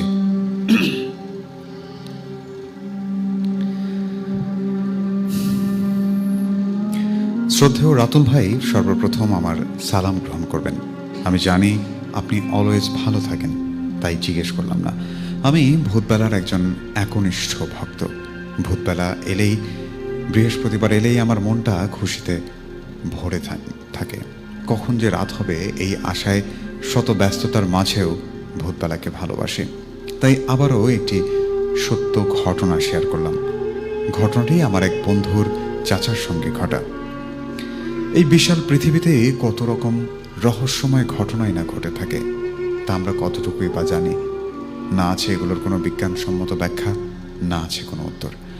ঘটনাটি যদি ভালো লাগে তবে পড়ে শোনাবেন ভাইয়া, আর না শোনালেও কোনো অভিযোগ নেই। ঘটনায় চলে আসি। ঘটনাটি হবে 2003 কিংবা 2004 সালের দিকে। সে সময় আমি মাদ্রাসায় বাংলার শিক্ষক হিসেবে কর্মরত ছিলাম। বিশেষ করে কওমি মাদ্রাসাগুলো রমজান মাসের 15 দিন আগে থেকে ছুটি হয়ে যায়, কিন্তু যে সমস্ত ছাত্ররা কোরআন শরীফ হেফজ করে তাদের ছুটি রমজানের 23-24 তারিখে দেওয়া হয়। তাই বাকি ছাত্রদের রমজানের 15 দিন আগেই ছুটি হয়ে যায়। সেরকমই একটি মাদ্রাসায় কর্মরত ছিলাম আমি। মাদ্রাসাটির বাড়ি থেকে প্রায় 4-5 কিলোমিটার দূরে অবস্থিত। এছাড়াও স্থানীয় শিক্ষক হিসেবে আমার কিছুটা দায়িত্ব ছিল, যা অন্যান্য মাদ্রাসা শিক্ষকের ছিল না।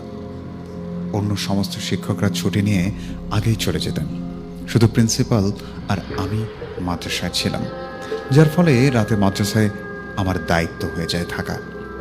যাই হোক, আমি প্রতিদিনের মতো মাদ্রাসার দায়িত্ব পালন করছিলাম। রমজান শুরু হওয়ার 4-5 দিন আগের ঘটনা।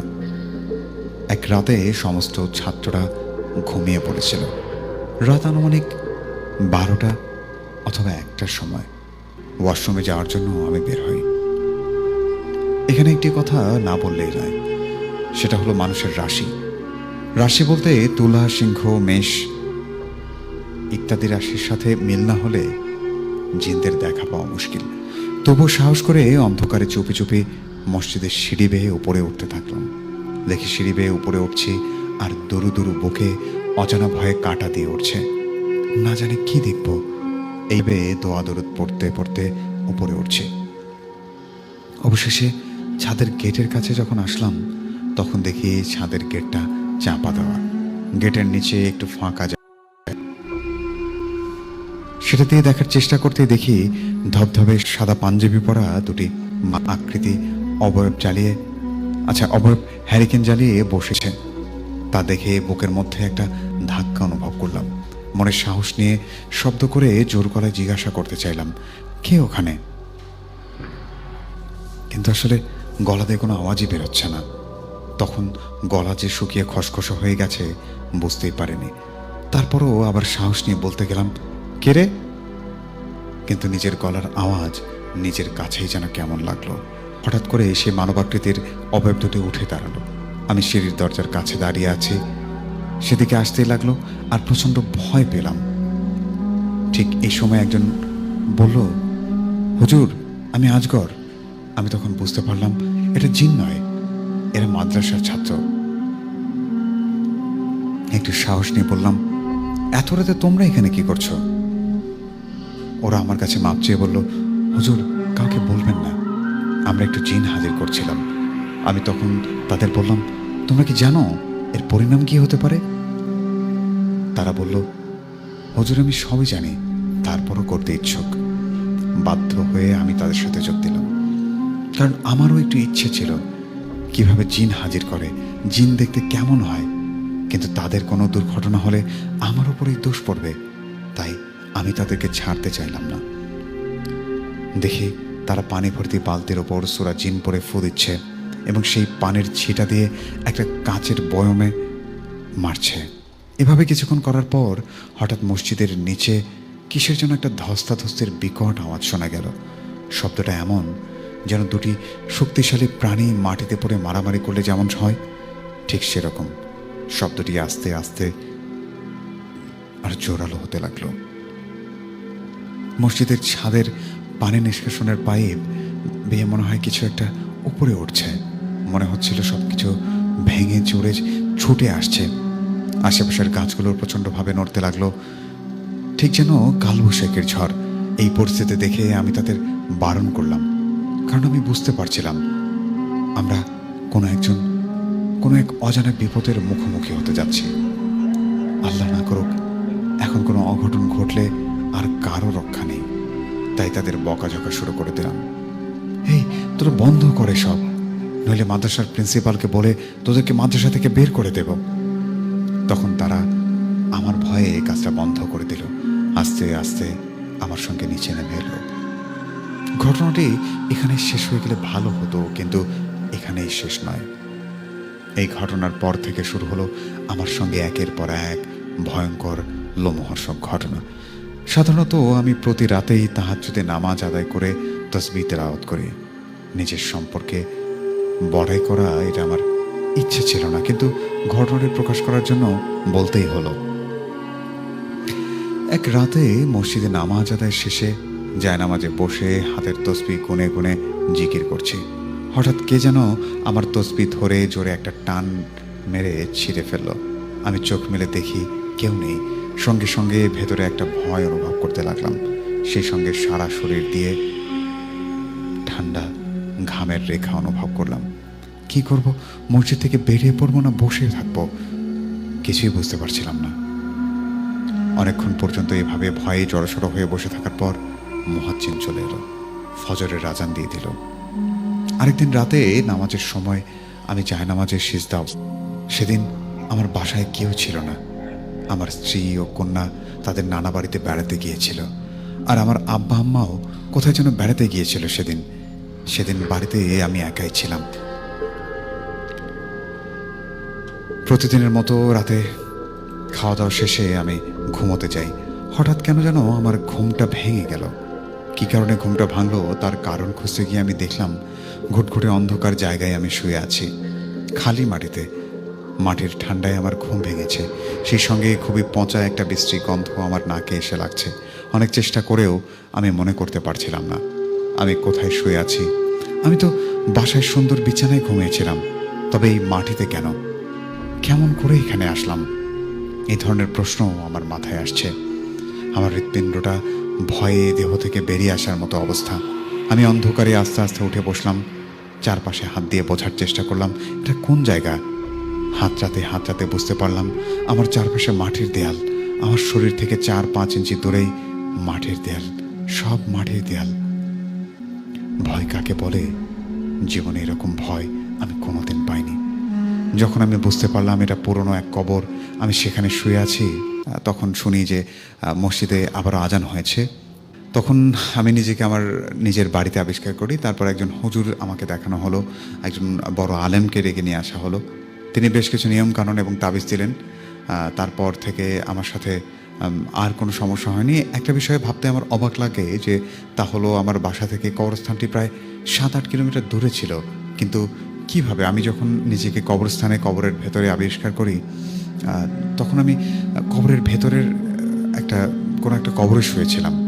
কিন্তু এত অল্প সময়ের মধ্যে আজান হওয়ার সঙ্গে সঙ্গে কিভাবে আমি আমার নিজের ঘরে নিজের রুমে এসে পৌঁছাই, এটার উত্তর আমি আজ পর্যন্ত পাইনি।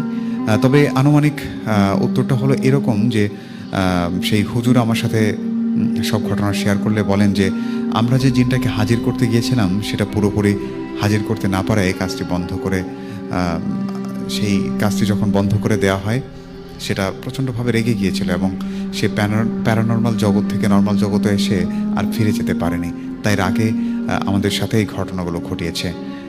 তারপর উনি লিখেছিলেন এবং আমাদেরকে বলেছেন যে জিন হাজির করার কথা কেউ কল্পনাও করবেন না, কারণ এটা না জেনে বুঝে এসব করলে ভবিষ্যতে বড় ধরনের ক্ষতি হতে পারে। তারপর যাই হোক, তানভীর প্রধান লিখেছেন, প্রিয় শ্রোতা বন্ধুরা, আজকের মতো ঘটনা এখানেই শেষ। ভালো লাগলে রাতুল ভাই পড়ে শোনাবেন এবং অনেক জায়গায় ভুল ত্রুটি হয়ে থাকলে ক্ষমাসুন্দর দৃষ্টিতে দেখবেন। কোনো এক সপ্তাহে নতুন কোনো ঘটনা নিয়ে আবারও হাজির হব। আমি তানভীর প্রধান। তারপর ওনার ঠিকানা লিখিয়েছেন যে এয়ারফোর্স বেজ, পাহাড়, কাঞ্চনপুর। তো thank you so much Tanvir Pradhan আপনার এই চমৎকার ঘটনাটি পাঠানোর জন্য। আমরা অল্প কিছুক্ষণের মধ্যে চলে যাব আমাদের স্টুডিওতে আজকে উপস্থিত আছেন শাহাদুল। আমরা শাহাদুলের কাছে চমৎকার কিছু ঘটনা শুনবো। আপনারা আমাদের সাথেই থাকুন। আমি চলে যেতে চাই আপনাদের কথাবার্তাগুলোতে, দেখতে চাই কারা কারা আছেন আমাদের সাথে। দেখতে পাচ্ছি খন্দকার মেহেদী হাসান মানু ছিলেন আমাদের সাথে, জাহিদুল ইসলাম বরকত ভাই উনি ইতালি থেকে যুক্ত হয়েছেন।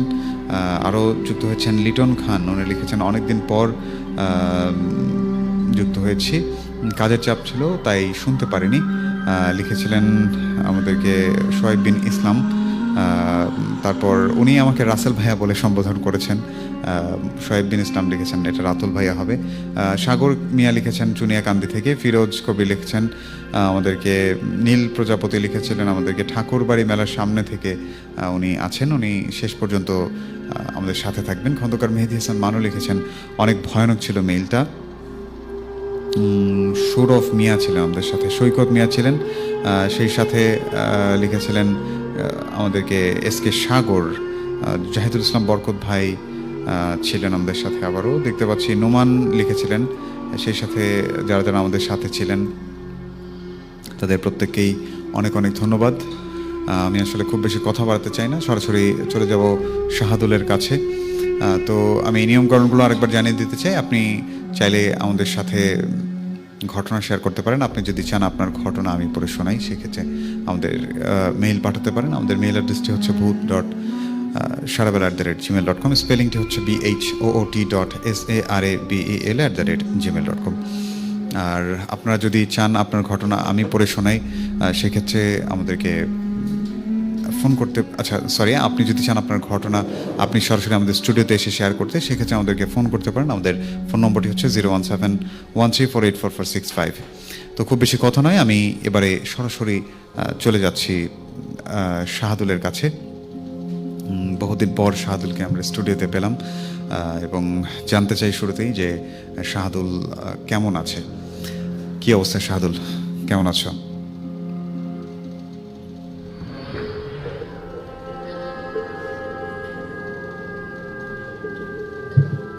হ্যালো হ্যালো, ঠিক আছে ভাইয়া, ভালো আছি।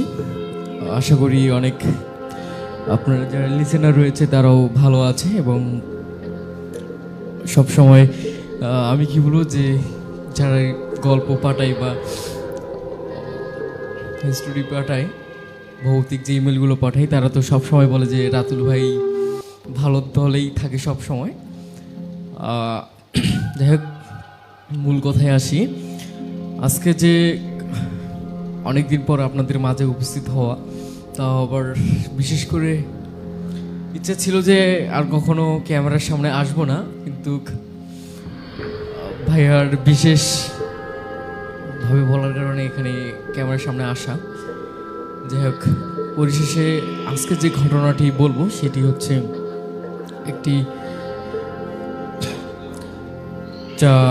চা বাগান কেন্দ্রিক একটি ঘটনা। সেই ঘটনাটি বলবো। ঘটনাটি সিলেট কেন্দ্রিক এবং শ্রীমঙ্গল যে জায়গাটি রয়েছে সে জায়গা মাঝামাঝি এই ঘটনাটি ঘটেছে। যাই হোক, ওই চা বাগানে রুস্তম মিয়া নামে একজন কর্মী কাজ করতেন। প্রায় 3 থেকে 4 বছর ধরে উনি ওখানে কাজ করতেন এবং কাজ করার পাশাপাশি তিনি ছোটোখাটো একটা চায়ের দোকান, সেখানে যদি উনি সময় পেত সেই চায়ের দোকানে উনি কাজ করতেন, বা যেদিন সময় পেত না সেদিন উনি ওখানেই চায়ের যে বাগান রয়েছে সেখানে থাকতেন। বলে রাখা ভালো, উনি যেখানে চায়ের যে পাতাগুলো রয়েছে বাগান রয়েছে সেই বাগানে কাজ করে। সেই বাগানে পাশে একটি ছোট্ট করে একটি ঘর রাখা হয়েছে, সেই ঘরটিতে উনি থাকেন এবং উনি সেই ঘরে থাকেন এবং সেখানে কাজ করার পর উনি আসে প্রায় রাত 10টা-11টা পর্যন্ত উনি কাজ করে বাগানে কাজ করার পর উনি ঘরে এসে বিশ্রাম করে পরের দিন আবার বাগানে চলে যায়। আচ্ছা। তা উনি যখন প্রায় 3 বছর, 3.5 বছর, 4 বছর ধরে কাজ করতেছে, হঠাৎ করে একদিন উনি দেখতে পারে যে আবার পাশেই কিন্তু একটা রেল স্টেশন আছে, সেই স্টেশনের পাশ দিয়ে উনি যাচ্ছিলেন। তো ওনারা কয়েকজন মিলে যাচ্ছিলেন। তা আসার পথে উনি আবার একাই ফিরে আসলেন যে বাকি যারা রয়েছে তারা ভিন্ন পথ দিয়ে চলে গেছেন। উনি এখানে আসার পথে দেখতেছে যে ভাবতেছে যে একা একা যাব, এখানে কি মনে করি যে ভয় লাগতেছে, আবার কি করব। এভাবে বলতে বলতে উনি ভাবতেছে যে আমি একটু মনে মনে বা নিজেকে একটু গান বলতে বলতে রাস্তাটুকু আসে, তাহলে কিছু মনে হবে না। তো উনি এই কথা বলে উনি ওনার মতন করে আগে যে 90 দশকের গানগুলো রয়েছে সেই গানগুলো উনি বলতে বলতে আসতেছে। ঠিক স্টেশনে এসে বলতে বলতে ঠিক যে লাইনটি রয়েছে শ্রীমঙ্গলের সাথে রেলের যে লাইনটি, সেই লাইনটিতে উনি দেখতে পাচ্ছে ছিন্ন বিচ্ছিন্ন করা 3টি দেহ ঘুরে বেড়াচ্ছে। তা উনি প্রথমে ভাবতেছে যে হয়তো ঘটনাটি এমনিতেই আমার ঘুম হয়নি বা ওই জন্য হয়তো আমি ভুলভাল দেখতেছি। তা উনি চোখ দুটোকে একটু ঘষা দিলেন, আঙ্গুল দিয়ে একটু ঘষা দিলেন, ভাবছেন যে মনের ভুল কেন? হ্যাঁ, মনের ভুল হবে ওই জন্য। তো যখন উনি আবার চোখ দুটো চোখ বন্ধ করে খুললেন, দেখেন যে না, ওনার সাথে এখনো ওই যে 3টি লাশ দেখছে যে ছিন্ন বিচ্ছিন্ন হয়ে রক্তাক্ত হয়ে পড়ে আছে বা বেড়াচ্ছে লাশ 3টি।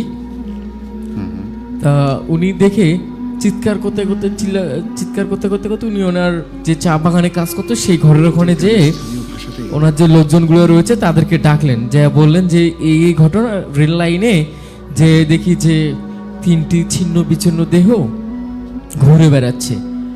তো ওনার কথা শুনে ওনার সহপাঠী যারা রয়েছে তারা ওখানে লাইনে গেলেন, যা দেখেন যে আছে কিনা, তারা যাই দেখে যে একদম স্বাভাবিকভাবে রয়েছে, কোনো রক্ত নেই, কোনো মানুষের ছিন্ন বিচ্ছিন্ন বা কোনো এক ফোঁটা রক্তও নেই। আচ্ছা, সবকিছু একদম স্বাভাবিক। এবং ওনাকে বলল যে হয়তো আপনার মনের ভুল হবে, আপনি তো ভুল দেখেছেন। তা ওনারা আবার বললো যে সর্বশেষ ট্রেন গিয়েছে প্রায় বিকাল 3টা থেকে 4টার মধ্যে, আর এখন ট্রেন যদি আসে প্রায় রাত 9টা 10টার মধ্যে ট্রেন আসবে, এর আগে ট্রেন আর আসার কোনো কথা নেই। আর যদি অ্যাক্সিডেন্টটা হয়েও থাকে, ট্রেনে কেউ কাটা পড়েও থাকে, কয়েক ঘন্টার ব্যবধানে রক্ত তো এখান থেকে মুছে যাওয়ার কথা না। আকাশে বৃষ্টিও হয়নি বা কে এখানে আসবে, দেহ তো ছিন্ন বিচ্ছিন্ন হয়ে পড়ে থাকার কথা, কোনো কিছু তো। এইভাবে ওনারা সান্ত্বনা দিলেন। তা উনিও ভাবলো হয়তো আমার মনের ভুল হবে।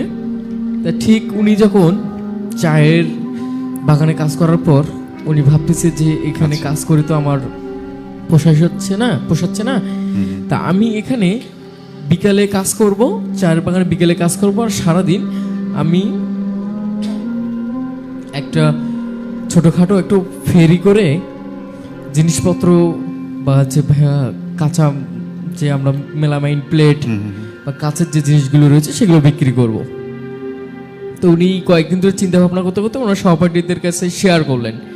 তো ঠিক আছে, আপনার যেটা ভালো হয় সেটা মালিকের সাথে আপনি কথাবার্তা বলে আপনার ঠিক করে নেন। তা উনি ওনাদের মালিক যিনি রয়েছেন তা সেই মালিকের সাথে কথা বললেন। সে মালিক বলে যে ঠিক আছে, আপনার যদি এটা না পোষায় তাহলে আপনি অর্ধেক বেলা আপনার যে কাজের কথা বলছেন ফেরি করবেন, তাহলে সেটা করেন, আর বাকি সময়টুকু আপনি চায়ে বাগানে শ্রম দেবেন। তা উনি মালিকের পারমিশন নিয়ে ওনার ফেরির ব্যবসা শুরু করলেন। আবার ঠিক ফেরির ব্যবসা শুরু করার পর ঠিক 1 মাস পর ওনার সাথে সেম ঘটনাই ঘটছে। উনি দেখতেছে ওনার আবার যাতায়াতটা ছিল ভাই ট্রেনে করে, যতদিন থেকে উনি ফেরি করতেছেন ওনার যাতায়াতটা ছিল ট্রেনে করে যাতায়াত করতেন। তা উনি ট্রেন থেকে নেমে স্টেশন থেকে নেমে যখন স্টেশনে আসলেন, আসার পর ওখানে দেখলেন ওই লাইন ক্রস করার সময় দেখতেছে যে আবার ওই একই, এবার 3টি লাশেরই ছিন্ন বিচ্ছিন্ন, আবার মাথাগুলো হাওয়ায় ভেসে আছেন এবং নড়াচড়া করতেছেন। তার দিকে এক পলকে তাকিয়ে আছেন এবং মাথাটা চতুর্পাশে ঘুরছে। উনি সেটা দেখে ভয়ে কাতরে গেছেন এবং চিৎকার করতেছে, বলতেছে যে কি হয়েছে। উনি আবার চিন্তা করতেছে এটাও কি আগের মতনই আমার মনের ভুল হবে নাকি এটা বাস্তব ঘটতেছে আমার সাথে। আচ্ছা, তা উনি এই ঘটনাটি দেখার পর উনি চিৎকার করতে করতে আবার ওনার সহপাঠীদের কাছে যাচ্ছেন, যাবার পর যা বলতেছে যে আজকেও আমি এই ঘটনাটি আমার সাথে ঘটেছে। তো ওনার সহপাঠীর আবার ওনাকে সাথে করে নিয়ে ওই রেল লাইনে ক্রস করার যে জায়গাটি রয়েছে সেই জায়গাটিতে যাচ্ছেন, যে দেখে যে নাই একদম স্বাভাবিক এবং আগের বারের যে কথাগুলো রয়েছে যে ট্রেন তো 3টা থেকে 4টার মতো চাই এবং সর্বশেষ ট্রেন 9টার সময় আসবে। আচ্ছা। হয়তো আপনার মনের ভুল হবে, এটা আপনি ভুলে যান, এগুলো চিন্তা ভাবনা থেকে ভুলে যান। পরে ওনার ফেরির কাজও আর ভালো লাগতেছে না। পরে উনি ওনার মালিককে বললেন যে মালিক, আমি যে মাসে কাজ করেছি সেটা আমাকে বুঝিয়ে দেন, আমাকে আর ভালো লাগতেছে না, আমি এখানে থাকতে পারতেছি না, কাজ করব না এখানে। হ্যাঁ। তো ওনার মালিক ওনার পারিশ্রমিক বুঝে দিলেন আর উনি চলে গেলেন। তা উনি ওখানে শ্রীমঙ্গলে একটি রেস্টুরেন্ট রয়েছে, রেস্টুরেন্টে সেখানে কাজ নিলেন এবং ছোট্ট একটি ঘর ভাড়া নিলেন। 3,500 টাকা ওনার ঘর ভাড়া, সবকিছু মিলে। তা ওই রুমে শুধু উনি একাই থাকতো এবং বাসাটা একদম ভিতরে, জঙ্গলের ভিতরে। তা উনি বাসাটা ওনার পছন্দ হয়েছে, সেই বাসায় উনি ওখানে থাকতো। মানে বাসাটা একেবারে নির্জন, উনি একাই নির্জন। থাকতেন ওখানে। হ্যাঁ, তো উনি ভাড়া নিয়েছে এবং যার কাছে ভাড়া নিয়েছে তিনিও মানুষ খুঁজতেছিলেন যে ভাড়া দেওয়ার জন্য। তো যাই হোক, উনি খোঁজার ক্ষেত্রে ওনার সুবিধা মনে হচ্ছে, কম টাকায় ভাড়া পাচ্ছে, বাসাটা পাচ্ছে নিরিবিলি একটা পরিবেশে। তা উনি ওখানে বাসা ভাড়া নিলেন, রেস্টুরেন্টে কাজ করে সারা রাত, এসে ঘুমায় এবং উনি কয়েকদিন বেশ ভালোভাবেই কাটালেন। ওনার কোনো ভয় ভীত কোনো কিছুই লাগলো না। পরে যখন ওনাকে বেশ কয়েকদিন কেটে যাওয়ার পর রাত্রেবেলা উনি যখন ঘুমায়, তখন ওনার যে জানালাটা রয়েছে সে জানালায় এসে নক করে, আঙ্গুল দিয়ে নক করে। তো উনি বুঝতে পারে হয়তো জনগণ মানুষ যাচ্ছে, মানুষজন হবে, হয়তো বাতাসে কোনো কিছু উড়ে আসে লাগতেছে, এটা শব্দ হচ্ছে। আর উনি এটা ভাবলো যে সাধারণত এ পাশ দিয়ে এত রাতে মানুষ যাওয়ার কোনো অপশন নেই, আর এত রাত্রে মানুষ এ পাশে কেনই বা যাবে এত জঙ্গলের ভিতর দিয়ে। তো ওনার কথা অনুযায়ী সে ভাবলো যে বেশ কয়েকদিন এই ঘটনাটি ওনার সাথে ঘটতেছে, উনি রেস্টুরেন্ট থেকে আসতেছেন, আবার ঘুমের সময় এই ঘটনাটি ঘটতেছে। ঠিক ভাইয়া ঘটনাটি সেম সময় একই সময় ঘটে, ঠিক রাত 3টা থেকে 3:30টার মধ্যে এই ঘটনাটি ঘটে। এটা এখন প্রতিনিয়তই ঘটতেছে এবং সেটি ওনার ভয়ে পরিণত হয়ে গেছে। আচ্ছা। উনি ঘটনাটি কাউকে শেয়ার করতে পারতেছে না। একটা সময় উনি যখন নিজের ভিতরে চিন্তা করতেছিল যে উনি ওখান থেকে চলে ওনার গ্রামের বাসা চট্টগ্রাম রয়েছে, উনি সেখানে আসবেন। তো উনি ওখানে আসার পরিকল্পনা করে। তা এখানে উনি তো 1 মাস কাজ করে প্রায় 1.5 মাসের মতন হয়ে যাচ্ছে। পরে ভাবলো যে যেহেতু বাকি 15 দিন বা 17 দিন রয়েছে, কাজটা করে বিলটা আমার যে মাসিক যে বেতনটা রয়েছে সেটা আমি নিয়ে যাব, স্যালারিটা। তো ওই কয়েকটা দিনের ভিতর ওনার সাথে এত প্যারামল ঘটনা ঘটলো, ওনার যে চৌকি বা বিছানাটি রয়েছে সেই বিছানাটি উনি হাওয়ায় উঠতেছে, অনেকে সহকারে হাওয়ায় উঠতেছে এবং জানালা নক করতেছে। উনি তো অবাক হয়ে গেছে। এখন উনি চিৎকার করে তো কোনো লাভ নেই, এখানে কে দেখবে, কে বা ওনার কথা শুনবে? কেউ তো আশেপাশে কোনো বাড়ি নেই এবং বাড়িও যদি থেকে থাকে খুব অনেকটা দূরে, ওই বাড়ি থেকে প্রায় 3 থেকে 4 কিলোমিটার দূরে আশেপাশে বাড়িগুলো রয়েছে। উনি চিৎকার করলে তো ওনার চিৎকার কেউ শুনবে না এবং ওনার গলায় এতটা পরিমাণ শক্তি ছিল না যে উনি চিৎকার করবে, অথবা উনি চিৎকার করলেও ওই বাড়িগুলো পর্যন্ত পৌঁছাবে এটা চিন্তা ভাবনা করেনি। পরে ওনার সাথে এই ঘটনাগুলো ঘটতেছে। ওনার যখন বিছানাটা নিচে নামানোর পর দরজা অটোমেটিকলি খুলে গেল, ভাই আপনি খুলে গেল। সেখানে উনি দরজা একবার ভেতর দিকে আসতেছে, একবার বাইরের দিকে যাচ্ছে, নিজে লাগতেছে, আবার নিজে খুলে যাচ্ছে। এই দৃশ্য দেখে তো উনি আরো ভয়ে কাতরে গেছে, অনেক চিন্তা কষ্টে, মানে উনি ভয়ে একদম অস্থির হয়ে গেছে, পুরো শরীর ঘেমে গেছে। পরে ওনার শরীর ঘেমে যাওয়ার পর রাতটুকু কেটে যাওয়ার পর উনি যখন ওনার রেস্টুরেন্টে যাওয়ার পর ওনার যে মালিক রয়েছেন মহাজন, তাকে সবকিছু বলার পর বলতেছে ভাই আমার শরীরটা ভালো না, আমি গ্রামের বাসায় যাব। তো ওনাকে ওনার যে অর্ধেক মাস 20 দিন বা 22 দিন কাজ করছে, সেই কাজের যেটুকু বেতন হয় সেটা ওনাকে ওখান থেকে দেওয়া হয়েছে এবং সেই দিনে উনি ট্রেন ধরে ওনাদের যে চট্টগ্রাম বাসা, গ্রামের বাসা রয়েছে, সেখানে উনি হাজির হয়েছে। তা ওনাদের বাসাটা একদম গ্রামের দিকে ছিল ভাই। তা উনি আস্তে আস্তে সন্ধ্যার আজান দিয়ে দিচ্ছে এবং সে বাসায় আসলো। বাসায় আসার পর সবকিছু স্বাভাবিক মনে হচ্ছে ওনার কাছে, উনি একলা এক ঘরেই থাকে। তা বেশ কয়েকদিন পর ওনার সাথে ওনাদের বাড়ির ভিতর দিয়ে ভাইয়া ধরেন এটা হচ্ছে বাড়ি ওনাদের। তো ওই বাড়ির পাশ দিয়ে একটা রাস্তা রয়েছে। আগেকার গ্রামের মানুষের রাস্তা কিন্তু মানুষের বাসার বাড়ির ভিতর দিয়েই ছিল কিছুটা রাস্তাগুলো। হ্যাঁ, তো বাড়ির ভিতর দিয়ে যাচ্ছে, আবার উনি যে ঘরে থাকতো সেই ঘরের পাশ দিয়েই রাস্তাটা ছিল। তো ওনার বাসার পাশ দিয়ে যাচ্ছে, যাওয়ার পর দেখতেছে যে গভীর রাতে ভাবতেছে যে কে যাচ্ছে এত রাত্রে, পায়ের শব্দ পাচ্ছে। উনি ভাবতেছে হয়তো কেউ যাচ্ছে, ওই জন্য শব্দ শোনা যাচ্ছে। আবার দরজাতেও জানালাতেও শব্দ পাওয়া যাচ্ছে যে কে। তো উনি এটা চিন্তা ভাবনা করতেছে যে এত রাতে তো আমাদের বাড়ির রাস্তা দিয়ে কেউ যাওয়ার কথা না, আর গ্রামের রাস্তায় এত রাতে কে যাবে। এটা চিন্তা ভাবনা করলো এত রাত্রে কে যাবে। তো উনি এটা ভেবে দেখতেছে যে না, শব্দটা আরো বেশি হচ্ছে, জোরে হচ্ছে। উনি চিৎকার করতেছে যে বাঁচাও বাঁচাও, আমাকে বাঁচাও। তা ওনার চিৎকার শুনে ওর মা বাবা ভাই যারা রয়েছে তারা ওনার ঘরে আসলেন। আসার পর দেখতেছে যে জিজ্ঞাসা করতেছে তোর কি হয়েছে, তুই চিৎকার করতেছিস কেন বাবা। ওনার মা এভাবে জিজ্ঞাসা করলো। ওনার মা বললো যে ওই লোকটি বললো যে রুস্তম মিয়া বললো যে আমু এই ঘটনা, আমার কে যেন যাতায়াত করতেছিল এবং দরজা এবং জানালায় কে যেন শব্দ করতেছিল যে জানালাটা খোল। তা উনি ওই কথা বলে যে ওনার মা বললো যে আসলে এগুলো কিছু না, এগুলো মনের ভুল তোর। তা ওনার রেস্টুরেন্টে থাকার পর যে ঘটনাটি ঘটেছিল ওনার বাসায় যেখানে ভাড়া থাকতো, সেই সেম ঘটনায় ওনার সাথে প্রত্যেক দিন ওই বাসায় ঘটতো। তা উনি একদিন সাহস করে ওনার যে জানালাটা রয়েছে সেই জানালাটা খুলে দেখে দুটি মাথা ওনার দিকে একদম বড় বড় চোখ লাল করে রক্তাক্ত ভাবে ওনার দিকে তাকিয়ে রয়েছে, এবং একটি হাত ওনার দিকে বাড়িয়ে দিয়েছে যেন ওনাকে ওখান থেকে তুলে বাইরে নিয়ে আসার চেষ্টা করতেছে। উনি খুব তাড়াহুড়ো করে খুব কষ্ট করে জানালাটা বন্ধ করে চিৎকার করে ওখানে পড়ে গেছে, মাটিতে সেন্সলেস হয়ে পড়ে গেছে। এবং ওনাকে চিৎকার শুনে ওনার মা বাবা যারা রয়েছে তারা আবার বাড়িতে ওনার ঘরে আসলেন। আসার পর দেখে যে ও পড়ে আছে। পড়ে থাকার পর যে ওনার জিজ্ঞাসা করলো যে কি হয়েছে, সুস্থ করার পর পরে বলতেছে এই ঘটনা। পরে ওনাদের মা বাবা ভাবতেছে যে না, এগুলো তোর মনের ভুল হবে, তুই টেনশন করিস না, এগুলো সব ঠিক হয়ে যাবে। আচ্ছা।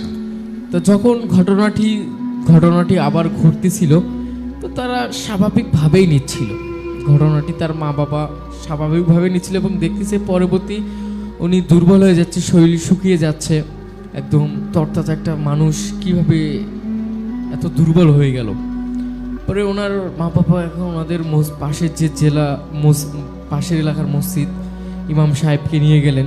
নিয়ে যাওয়ার পর জিজ্ঞাসা করলেন, ইমাম সাহেবকে সব কিছু খুলে বললেন। ইমাম সাহেব বলল যে ঠিক আছে, আমাকে আপনারা 7 দিন সময় দিন, এই 7 দিনের ভিতর আমি আপনাদেরকে যে পরামর্শটি রয়েছে সেটি আপনাদেরকে আমি বলবো। তা ওখান থেকে আসার পর ঠিক 7 দিন পর ওনারা গেলেন। যাওয়ার পর বলতেছে যে আপনার ছেলের প্রতি, উনি যে চা বাগানে কাজ করতো সেই চা বাগানের স্টেশনের পাশে যে চা বাগানটি রয়েছে সেই চা বাগানের একটি গাছ রয়েছিল, সেই গাছে কয়েকটি দুষ্টু জিন বসবাস করতো এবং সেই দুষ্টু জিনই ওনাকে এই সমস্যাগুলো করতেছে, বিরক্ত করতেছে। তা সেই জন্য এনার সাথে আপনার ছেলের সাথে এই ঘটনাগুলো ঘটতেছে। তখন ওনার পরিবার বলতেছে এখান থেকে বাঁচার কি উপায়। তারা বলতেছে যে ঠিক আছে, আমি আমার যে জিনগুলো রয়েছে সেই জিনগুলোর মাধ্যমে দেখি এখান থেকে বাঁচার কি উপায় রয়েছে। যদি কোনো উপায় থেকে থাকে তাহলে আমি সেই উপায়ের মাধ্যমে আপনার ছেলেকে রক্ষা করার চেষ্টা করবো। সব কিছু আল্লাহ তাআলার হাতে, আল্লাহ তাআলাই জানে যে আপনার ছেলেকে বাঁচাতে পারবো কিনা। তা ওনারা আবার ঠিক 7 দিনের সময় নিলেন হুজুর। 7 দিন কেটে যাওয়ার পর আবার 7 দিনের সময় নিল। 7 দিনের মতো ওনার যে হুজুর যে জিন রয়েছে সেই জিনের মাধ্যমে হুজুর তার যে জিনগুলো রয়েছে সেই জিনকে হাজির করে এবং তাদের যে পরামর্শ রয়েছে, কথাবার্তাগুলো, এখান থেকে বাঁচার যে উপায়গুলো রয়েছে সেগুলোর বিষয়ে কথাবার্তা বলতে চাচ্ছে। তা একটা উপায় বের করলেন এবং সেটা হচ্ছে তাদের যে ঘরটি রয়েছে সেটি একদম আলাদাভাবে। ভাইয়া, আমরা যদি সাধারণত দেখি কোনো ঘটনা ঘটলে আমরা কিন্তু কবিরাজকে নিয়ে এসে পাতা নামাই। ভাবে ঘটনাটি ঘটেছে, আমি যার কাছ থেকে ঘটনাটি শুনেছিলাম সে যখন বলতেছিল, আমি তার চোখের দিকে যখন তাকাচ্ছিলাম তার চোখ এতটা পানিচ্ছন্ন ছিল আমি বলে বোঝাতে পারবো না। সেই গল্পটা বলতেছিল এবং সে কান্না করতেছিল। আচ্ছা, এমন একটা অবস্থা, সে ভাইয়া 101 জন মাদ্রাসার শিক্ষার্থী বা ছাত্র যারা রয়েছে তাদেরকে দিয়ে কোরআন খতম করাতে হবে 3 দিন। আচ্ছা, তা এই কথাটা বলার পর সবাই অবাক হয়ে গেল যে 101 জন কোরআন হাফেজ বা ছাত্র দিয়ে কোরআন খতম দিতে হবে। তা এই কথাটা শুনে পাড়ার প্রতিবেশী যারা রয়েছে সবাই অবাক হয়ে গেল যে এটা তো হওয়ার কথা না, একজন কবিরাজ বা একজন ফকিরকে নিয়ে আসলে পাতা নামে ভরণ দিবে, সবকিছু ওর বাড়ি বহন করে দিবে, সবকিছু ঠিকঠাক হয়ে যাবে। তা এই বেলায় ভিন্ন কেন? তা এই বেলায় যখন ভিন্ন বললো, হুজুর যখন বলল যে আমি যখন আমার জিনের মাধ্যমে সবকিছু যখন জানতে পারলাম যে আপনাদের ছেলে ভিতরটা একদম শূন্য করে ফেলেছে, সে খুব বেশি হলে 1 থেকে 2 মাস বাঁচতে পারবে, এর বেশি আর পৃথিবীতে থাকতে পারবে না বা বাঁচতে পারবে না। এই কথা শোনার পর ওনার মা বাবা ভাই, আপনারা যত দ্রুত পারেন আপনারা 101 জন আপনার মসজিদ বা মাদ্রাসায় যতগুলো ছাত্র রয়েছে আপনি তাদেরকে নিয়ে এসে কোরআন খতম দেওয়ার ব্যবস্থা করেন। হুজুরের ওনার মা বাবার কথা শুনে হুজুর ঠিক পরের দিনেই 2 মাদ্রাসা মিলে 101 জন ছাত্রকে নিয়ে এসে 3 দিন টানা 3 দিন কোরআন খতম দিলে এবং সেই কোরআন খতমের মাধ্যমে যে দুষ্ট জিন কয়টি রয়েছে সবকটাকে ওনারা দূর করলে এবং যেখানে রয়েছে শ্রীমঙ্গলের যে গাছটিতে রয়েছেন স্টেশনের পাশে, সেখান থেকে অনেক দূরে পাঠিয়ে দিয়েছেন ভিন্ন একটি জেলায়, অন্য কোনো জায়গায়। সেখান থেকে পরে ওনাকে যখন ঔষধ দেওয়া হলো, তেল পোড়া পানি পড়া দেওয়া হলো লোকটিকে সুস্থ করার জন্য, ঠিক 1 মাস পর লোকটি যখন স্বাভাবিক জীবনে ফিরে আসলো, হুজুর একটা কথা বলে গেছে ওনাকে কাজটি করার পর যে এই কাজটি আমি করে দিচ্ছি, আপনার ছেলে সুস্থ হওয়ার পর একে কোনো ধরনের এই ধরনের কথাবার্তাগুলো ওকে কখনো জিজ্ঞাসা করবেন না যে তোর সাথে কি হয়েছিল বা বাবা তোর সাথে এইসব ঘটনা ঘটে গেছে, ভৌতিক বা জিনতান্ত্রিক বা প্যারামল যে ঘটনাগুলো রয়েছে সেই ঘটনাগুলো ঘটে গেছে, এই ধরনের ঘটনা আপনারা জিজ্ঞাসা করবেন না। তো যদি আপনারা এই ঘটনাগুলো ওকে জিজ্ঞাসা করতে চান বা বলতে চান তাহলে হিতে বিপরীত হতে পারে, এভাবে বলুন। তো ওনারা মা বাবা এভাবেই বলছে। তা ওই পর্যন্ত ওনাদের সাথে উনি এখন দিব্যি চলাফেরা করতেছে, সুস্থ আছেন, আল্লাহ তাআলা ওনার সুস্থ রাখছেন। ভাইয়া এই ছিল ঘটনাটি। এই ছিল ঘটনা। শাহাদুল অনেক অনেক ধন্যবাদ, চমৎকার একটা ঘটনা ছিল। লিসেনার্স যারা আমাদেরকে দেখছেন এই মুহূর্তে এবং শুনছেন আমাদের ফ্রিকোয়েন্সি 98.8 FM এবং দেখছেন এবং শুনছেন একসাথে আমাদের রেডিও সারাবেলার যে ফেসবুক পেজটি রয়েছে, সেখান থেকে আপনি চাইলে আপনার মতামতগুলো আমাদেরকে জানাতে পারেন যে আপনার কাছে কোন ঘটনা কেমন লাগছে বা আপনার জীবনে ঘটে যাওয়া কোনো ভৌতিক ঘটনা রয়েছে কিনা। আপনি যদি চান আপনার ঘটনা আমি পড়ে শোনাই তো সেক্ষেত্রে আমাদেরকে মেইল করতে পারেন। আমাদের মেইল অ্যাড্রেসটি হচ্ছে bhoot.sharabela@gmail.com। আর আপনি যদি সরাসরি আপনার ঘটনাটি আমাদের স্টুডিওতে এসে শেয়ার করতে চান তো সেক্ষেত্রে আমাদেরকে ফোন করতে পারেন একটি নাম্বারে। আমাদের ফোন নম্বরটি হচ্ছে 01713484465। তো আমি খুব বেশি কথা বাড়াবো না, যেহেতু সময় আমাদের হাতে অল্প রয়েছে। আমি চাই আমাদের স্টুডিওতে প্রথম যে গেস্ট ছিলেন, আমাদের প্রথম অতিথি, তার কাছে চলে যাব। অতিথির কাছে চলে যেতে যেতে আমি এবারে আমার কাছে থাকা যে কমেন্টসগুলো রয়েছে আপনাদের পাঠানো বা আপনাদের লেখা, সেই ঘটনায় চলে যেতে চাই। সেই ঘটনা আসলে আপনাদের এক একজনের কমেন্টগুলো আসলে এক একটা ঘটনার চেয়ে কম নয়। অনেকক্ষণ থেকেই কথাবার্তা বলতে চলেছি, একটু একটু গুলিয়ে ফেলছি কথা বলতে বলতে। লিখেছিলেন আমাদেরকে সীমান্ত ইসলাম, হাই হ্যালো। তামজিদ হোসেন লিখেছেন শাপলা মিল থেকে। সোয়াইব বিন ইসলাম লিখেছেন ভয়ঙ্কর ঘটনা শুনতে চান। তাওহিদ মাঝিপাড় থেকে শুনছিলেন। রাজীব ইসলাম রাজ লিখেছিলেন আমাদেরকে। আরও লিখেছিলেন তিরাস হাসান, উনি লিখেছেন যে আমি আর শামীম নাকাইহাট থেকে শুনছি। অনেক অনেক ধন্যবাদ শামীম এবং তিরাস। বুশরা লিখেছিলেন আমাদেরকে আসসালামু আলাইকুম ভাইয়া। ওয়ালাইকুম সালাম। সাজ্জাদ লিখেছিলেন হ্যালো ভাইয়া, কেমন আছেন? শাহাদুল ভাই সহ ভূতবেলার সকল টিমকে সালাম জানিয়েছেন। লিখেছিলেন আমাদেরকে মমিনুল ইসলাম যে শাহাদুল ভাই দেখছি তোমাকে। এরপর লিখেছিলেন আমাদেরকে মোহাম্মদ রাশেদ প্রধান, যখন ভূত আসে। রাশেদ ভাই, বহুদিন পর আপনাকে দেখলাম।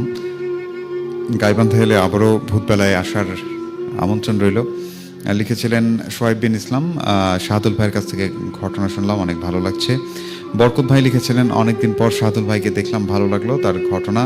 আমার পক্ষ থেকে শাহাদুল ভাইকেও অনেক অনেক ধন্যবাদ এবং ভালোবাসা। রেডিও সারাবেলা এবং সকলের পক্ষ থেকে আপনার জন্য অনেক অনেক ভালোবাসা। লিখেছিলেন তামজিদ হোসেন শাপলা মিল থেকে, বলছে ভাইয়া। সোয়াইব লিখেছেন যে সিলেটের শ্রীমঙ্গলের ঘটনাটা শুনেছিলাম। আলিফ হাসান আগুন লিখেছিলেন আমাদেরকে। লিখেছিলেন আমাদেরকে কাউসার আহমেদ, আর যে রাসেল ভাইয়ের মতো ভয়েস।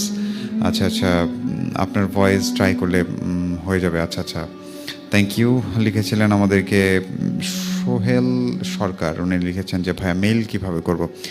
মেল পাঠাতে হলে অবশ্যই আমরা অধিকাংশ মানুষ যারা এখন সোশ্যাল মিডিয়াতে অর্থাৎ অনলাইনে যত কাজ আমরা ফোন থেকেই করে থাকি, আপনি ফোন থেকে জিমেইল যে সফটওয়্যারটা রয়েছে, অ্যাপটা রয়েছে, সেই জিমেইলে কম্পোজ নামে একটা বাটন রয়েছে, সেখানে ক্লিক করলেই মেইল সেন্ড করতে পারবেন। তো যাই হোক, আমি কথা বাড়তে চাই না, চলে যেতে চাই। আমাদের স্টুডিওতে আছেন আমাদের প্রথম অতিথি, যার থেকে ওনার জীবনে ঘটে যাওয়া একটা প্রথম ঘটনা উনি শেয়ার করেছিলেন। আমরা সেই অতিথির কাছে আবারও চলে যাচ্ছি। ভাইয়া, ধন্যবাদ ভাইয়া আপনাকে আমাকে আবারও এখানে কথা বলার জন্য, সুযোগ করে দেওয়ার জন্য। Thank you. তো এবার আমি এই মুহূর্তে এখন যে ঘটনাটি বলবো, আমি এটি আমার নিজের জীবনের না, এটি হচ্ছে আমার দাদির কাছে গল্প শোনা। তো সেইটা আমি ভাবলাম যে আপনাদের সঙ্গে শেয়ার করি। আচ্ছা। তো কোনো এক বর্ষার রাতে আমাদের গ্রামের পাশে একটি পুরনো শ্মশানঘাট আছে। তো সেখানে নাকি একজন লোক তার দাদার সঙ্গে বাজি ধরে ওইখানে নাকি কথা হয়েছিল। মানে বিস্তারিত ধরে বলি, তার দাদা নাকি তাকে বলছিল যে ওই শ্মশানঘাটে নাকি প্রতিনিয়তই রাত 12টার পরে একটা বাঁশির শব্দ ভেসে আসতো। তো সেই ছেলে তার দাদার সঙ্গে বাজি ধরে যে আমি এখানে যাব, দেখবো যে কি হয়। তো এইটা ভেবে ছেলেটা দাদার সঙ্গে বাজি ধরে একদিন বর্ষা রাতে সে একা একা একটা টর্চ লাইট নিয়ে রাত 12টার দিকে সে শ্মশানঘাটে যায়। সে যাওয়ার সঙ্গে কিছু অনুভব করেনি, কিন্তু তবে 5 থেকে 7 মিনিট পর পিছন থেকে একটা বাঁশির শব্দ ভেসে আসে। তো সে নাকি মনে করছে যে এটা যেহেতু ওনারা বলছে, আমার মনের ভেতরে একটা কাল্পনিক ঘটনা থাকতে পারে। তো এটা ভাবে যতই ও পা আগায় তত আর পিছন থেকে বাঁশি শব্দটা ভেসে আসে। এমন করতে করতে ও ঘুরাই দেখে যে পিছনে একটা লম্বা একটা মেয়ে দাঁড়িয়ে আছে। আচ্ছা। ওই মেয়ের হাতেই বাঁশি। তা এ বলতেছে যে এই বাঁশির শব্দ কই থেকে আসতেছে। মেয়েটির হাতে বাঁশিটি নাকি হাতে ধরা আছে, মুখে না, তবু শব্দ আসতেছে বাঁশির। তখন মেয়েটি বলছে যে আমি ছাড়াও এখানে আরো অনেকেই আছে বাঁশি বাজানোর মতো। বলতেছে যে তুই এখানে কেন আসছিস? তো এখন ছেলেটা বলতে আমি আসছি এখানে কি হয় না হয় আমি সেটা দেখার জন্য আসছি। তো ওইখানে অনেকক্ষণ থাকার পর ওই ছেলে নাকি যতই এক পা করে আগায়, ওর পিছনে বাঁশির শব্দ আগায় আসে। এমন করতে করতে ছেলেটা হচ্ছে নাকি মেয়েটার হাত থেকে থাবা দিয়ে বাঁশিটা নেয়। আচ্ছা। বাঁশিটা নেওয়ার পরে সাইড থেকে নাকি আওয়াজ আসতেছে, দে ফিরিয়ে দে, দে ফিরিয়ে দে।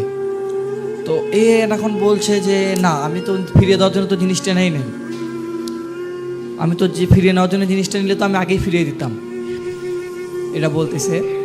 এমন বলতে বলতে হুট করে নাকি ছেলেটার মাথায় নাকি একটা আঘাত পাইছে। তো আঘাত পাওয়ার পরে ছেলেটি ওইখানে অনেকক্ষণ চুপচাপ পড়েছিল, থাকার পরে ওর আশেপাশে বাঁশির শব্দ নাকি আরও বাড়তিছে। তো এমন করতে করতে ছেলেটি যখন বাঁশিটি যখন মেয়েটির হাতে ফিরিয়ে দিল, মেয়েটি বাঁশিটি মুখে নিয়ে ফু দেওয়ার সঙ্গে সঙ্গে চারপাশ থেকে বৃষ্টি আসা এবং ঝড়ের মতো প্রবল একটা হাওয়া ওইখানে উঠলো। তো এমন হাওয়ার ভেতরে ছেলেটি যখন টর্চ লাইটটি জ্বালাবে, এমন মতো ছেলেটি টর্চ লাইটের ব্যাটারিও চার্জ শেষ। শ্মশানঘাটে একটি পাওয়ার সাপ্লাইয়ের একটা সোলার প্যানেলের লাইট নাকি ছিল, তো ওইটাও নাকি নিভে গেছে। তো ছেলেটি আতঙ্ক হওয়ার পরেও আতঙ্ক হয়নি ওখানে। ছেলেটির টার্গেট ছিল যে আমি এখানে আসছি, আমি এটা বিস্তারিত দেখেই যাব কি হয় না হয়। তো এটা করার সঙ্গে ছেলেটি ওই ঝড়ের মধ্যেই একদম যে মেইন যে শ্মশানঘাট ওইখানে চলে গেছে। ওইখানে যাওয়ার পর দেখে সাইড থেকে নাকি হাসির শব্দ, কান্নার শব্দ ভেসে আসছে। তো ও শ্মশানঘাট থেকে ধীরে ধীরে এক পা করে আগাইতে আগাইতে শেষে যেখানে হিন্দুদের যে সম্প্রদায়ের যে লাশ পাড়া হলো, এক কথা মারা যাওয়ার পরে যেখানে কর্তন করা হয়, ওইখানে পৌঁছাই গেছে। ওইখানে পৌঁছে যাওয়ার পরে ছেলেটির নাকি শরীরে যা পোশাক ছিল তার ভিতরে বেশিরভাগ পোশাকই নাকি খুলে যাচ্ছে শরীর থেকে অটোমেটিক। তো তবুও ছেলেটি ভয় না পেয়ে ওইখানে ওই মেয়েটাকে জিজ্ঞেস করে, তুমি এত রাতে এখানে কী করো? মেয়েটি বলতেছে যে আমি এখানে কি করি এটা তো বড় কথা না, তুই এখানে কি করিস সেটা বল। ছেলেটি বলছে যে আমি আসছি আপনাদের এখানে কি হয় না হয় এটা দেখার জন্য। তাই বলছে ভালো কথা, তুই যখন দেখার জন্য আসছিস তুই আমাদের সঙ্গে থেকে যা, এখানে তোরা যাইতে হবে না ফিরে। এই কথা শুনে ছেলেটি ভয় পেয়ে দ্রুত ওই জায়গা ত্যাগ করার জন্য রাস্তা আগাচ্ছে, কিন্তু ছেলেটি রাস্তা আগাচ্ছে না। এমন করতে করতে ছেলেটি যাচ্ছে, ঝড়ের বেগ আরও বাড়তিছে। ছেলেটি ওইখান থেকে বেশিক্ষণ না থেকে দৌড়ে গিয়ে শ্মশান থেকে বের হয়ে যে আমাদের যে সম্প্রদায়ের যে মসজিদ পড়ে, মসজিদের সামনে গিয়ে ছেলেটা উঠে ওইখানে পড়ে গেছে। পড়ে যাওয়ার পরে ওইখানে নাকি অনেকক্ষণ ভাবছে বিষয়টা নিয়ে যে বাসি আমি এটা নিয়ে আসতে পারলাম না। এটা ভেবে আস্তে আস্তে ও বাড়ির দিকে আগায় গেছে। সকাল হয়েছে, ছেলেটার শরীরে পোশাক তেমন নেই। তো যখন সবাই জিজ্ঞাসছে যে এই অবস্থা কেন, ও দাদা বলছে কি হলো, কথা কি মিলছে? ও বলে কথা মিলছে, তবু আমি বাঁশিটা আনতে চাইছিলাম কিন্তু আনতে পারিনি। এমন করে করে ওইখানে পরের দিন আরও আবার গেছে। ও গিয়ে আবার ওই এবার যে মেয়েটির দেখা পায়নি, এবার একটা ছেলে দেখা পাইছে ওইখানে। তো ছেলেটিকে জিজ্ঞাসে যে কালকে যে এখানে একটা মেয়ে ছিল, মেয়েটি কই? বলছে যে আমরা এখানে প্রতিনিয়ত একজন একজন করে থাকি, আমাদের এখানে কে কখন থাকে কারো কোনো ঠিক ঠিকানা নেই, তুই এখানে কেন আসছিস সেটা বল।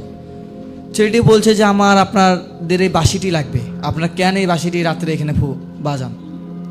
তো বলছে যে আমাদের এখানে বাঁশিটি বাজানোর কারণ হচ্ছে আমাদের হিন্দু সম্প্রদায়ের বেশিরভাগ লোকে বাঁশিওয়ালা ছিল এবং তাদেরকে এখানেই কর্তন করা হয়েছে। তো এই কথা শুনে ছেলেটি বলছে যে তাহলে আশপাশের লোকের কেন আপনারা সমস্যা করতেছেন, যে রাত্রে 12টার দিকে এইভাবে কেউ যাইতে পারে না, আপনারা বাঁশি ফুকান। এই শব্দ আস্তে আস্তে ছেলেটির বাড়ি অবধি চলে যায়। আচ্ছা, ছেলেটির বাড়ি অবধি যায়। এই কথা সবাইকে জানাজানি হয় যখন যে ছেলেটি শ্মশানে গেছিল, শ্মশান ঘাটে বাঁশির রহস্য বের করতে গেছিল, কিন্তু দিন শেষে ছেলেটির উপরে আক্রমণ হয়। এসব জানার পরে গ্রামবাসী আরও উত্তাল হয়ে পড়ে, কারণ আমাদের গ্রামে যারা বসবাস করে তারা একটু ভয়ভীতির ভেতরেই সবসময় থাকে। আচ্ছা, তো এমন করতে করতে গ্রামের বেশ কিছু লোক শ্মশানের দিকে যারা বাড়ি করতো তারা আর ওইখানে থাকে না, ওই আশপাশে আর থাকতেছে না, তারা বিভিন্নখানে বাড়ি করতেছে, যাচ্ছে। এমন করতে করতে শেষ পর্যন্ত ছেলেটি দাদার কাছে আবারও হার মানলো যে আপনার কথাই ঠিক, ওইখানে কেউ গেলে ভালোভাবে আসতে পারে না, হয় তার শ্রবণ শক্তি নষ্ট হয়, নয় তার কোনো সমস্যা হয়। যেমন ছেলেটির শ্রবণ শক্তি নষ্ট হয়েছে বাঁশির শব্দ শুনে।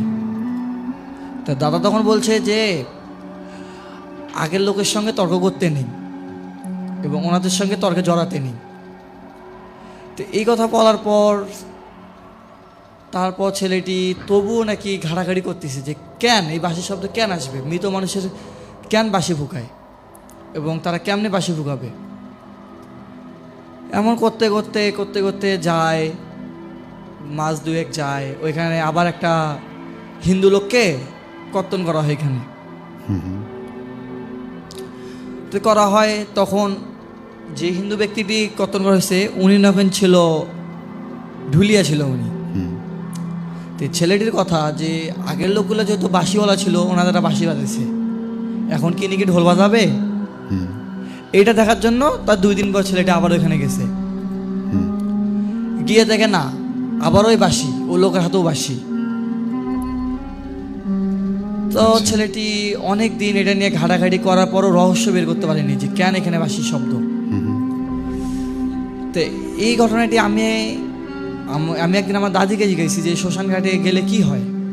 উনি একদিন আমাকে এইভাবে বলছে, তো আমি মনে করলাম যে কথাটা আপনাদের মাঝে আমি শেয়ার করি, কারণ শ্মশান ঘাটে আমরা কম বেশি সবাই জানি যে খারাপ কিছু হয়, এটা প্রতিনিয়তই হয়। তো আমি সেই ক্ষেত্রে মনে করলাম যে এটা শেয়ার করলে হয়তো অনেকে বুঝতে পারবে, সচেতন হবে।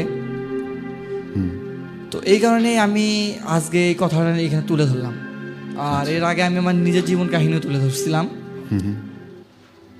সো এইরকম বাংলাদেশে আছে অনেক রকমের প্রজাতির ভয়ভীতি আছে, লোকজন আছে, মানে লোকমুখে প্রচলিত হয়েছে, এমন অনেক ঘটনাই শোনা যায়। তো যেহেতু আমাদের হাতে সময় খুব কম আছে, আমি যদি কমেন্ট পড়তে ধরি আরও কিছুটা সময় চলে যাবে। আপনার কাছে কি আর কোনো ঘটনা রয়েছে যেটা আমরা শুনতে পারি এই মুহূর্তে? এখন আপনার শোনা কোনো ঘটনা দাদু বা দাদি বা নানা নানির কাছ থেকে শুনেছেন? এখন আমার কাছে আছে যেটা, ওইটা বলতে গেলে অনেক সময় লাগবে। আচ্ছা, হ্যাঁ, ইনশাআল্লাহ আশা করা যায় আমি আবার নেক্সট কোনো একদিন আসবো। আমাদের হাতে সময় আরও কিছুক্ষণ আছে, মোটামুটি 20 মিনিটের মতন। আচ্ছা, ঠিক আছে, আমরা তাহলে অন্য কোনো একদিন আপনার থেকে সেই ঘটনাটি শুনবো। তো এই মুহূর্তে আমার কাছে আর কোনো মেইল নেই, আমরা চলে যাব শাহাদুলের কাছে। আমরা শাহাদুলের কাছ থেকে শুনবো আরেকটি ঘটনা। তো ততক্ষণে দেখতে পাচ্ছি আমাদের সাথে কারা কারা আছেন। লিখেছিলেন আমাদেরকে শোয়েব বিন ইসলাম, ছিলেন আমাদের সাথে পূর্বপাড়া থেকে। এরপরে আমাদের সাথে যুক্ত আছেন জাহিদুল ইসলাম বরকত ভাই। ফাতেমা খাতুন লিখেছিলেন আসসালামু আলাইকুম ভাই, কেমন আছেন? অনেক ভালো আছি। লিখেছিলেন জুবাইর হাসান, উনি গোরস্থান পাড়া থেকে আমাদের সাথে যুক্ত হয়েছেন। তৌহিদ ইসলাম লিখেছেন শেষ পর্যন্ত সাথে আছি ভাইয়া। লিখেছিলেন হারুরা জিন আমাদের সাথে, উনি লিখেছেন কি লিসেনাররা মনে আছে কি হারুরা জিনের কথা? শুধু ওল্ড ভূতবেলার শ্রোতা বন্ধুরাই হারুরা জিন সম্পর্কে বলতে পারবে। অবশ্যই ভূতবেলার যারা পুরনো শ্রোতা তারা এখনও আছে আমার বিশ্বাস। লিখেছিলেন ইমেলটা ভয়ঙ্কর, জান্নাত বাপ্পি লিখেছেন থ্যাংক ইউ। তানভীর ভাইয়ের মেইল বরাবরই বেস্ট, ধন্যবাদ। লিমন মিয়া লিখেছিলেন আজকে ফার্স্ট টাইম কমেন্ট করলাম, but I have been hearing from you, আচ্ছা, for long time. Thank you আমাদের সাথে থাকার জন্য। লিখেছিলেন আমাদেরকে এমবি পাপুল মিয়া, আচ্ছা, লিখেছেন এত সুন্দর গল্প বলতে পারো তা জানি না। সাজ্জাদ লিখেছেন ভাইয়া ইমেল এপিসোড কি আর হবে না? অবশ্যই আমরা চেষ্টা করছি। জুবাইর আহমেদ আকাশ, উনি ডিসি অফিসের সামনে থেকে যুক্ত আছেন, অনেক মিস করছি। লিখেছিলেন আমাদেরকে জুবাইর আহমেদ আকাশ। আবারও দেখতে পাচ্ছি আমাদের সাথে মোহাম্মদ রিফাত ছিলেন, ভয়ঙ্কর গল্প শুনতে চাই ভাইয়া। লিখেছিলেন নাহনুর রহমান নীরব। লিখেছিলেন আবদুল্লাহ আল জাওয়াদ, সালাম জানিয়েছেন। স্পর্শ লিখেছেন হ্যালো ভাইয়া পূর্ববঙ্গ থেকে। আলিফ হাসান আগুন ছিলেন আমাদের সাথে। তো যাই হোক, খুব বেশি সময় অতিবাহিত করবো না, আমি সরাসরি চলে যাবো শাহাদুলের কাছে।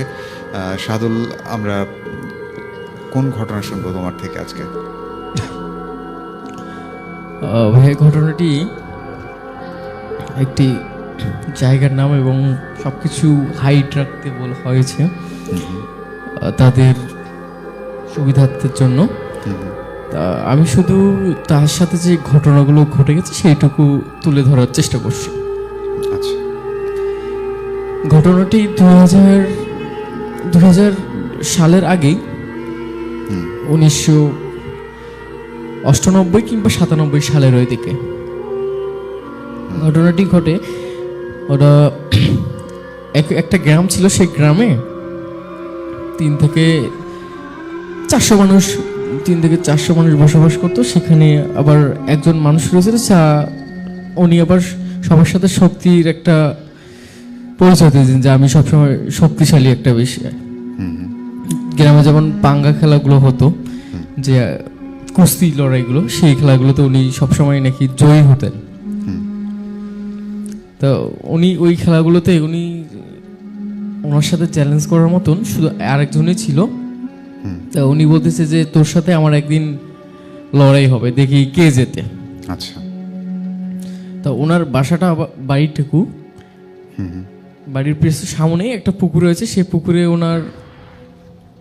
পুকুরে গোসল সবকিছুই, এবং পুকুরটার পাশে একটা ছোট্টখাটো একটা বারান্দা রয়েছে। সেই বারান্দাতে উনি আবার ওখানে থাকেন, যে সকাল হলেই তো আবার ওখানে ওর সাথে যেতে হবে কুস্তি লড়ার জন্য। সেই জন্য আবার উনি ঘরে ঘুমাইলে যদি আবার ওনার উঠতে দেরি হয় সকালে, ওই কথা ভেবে উনি বারান্দায় ঘুমাইলেন।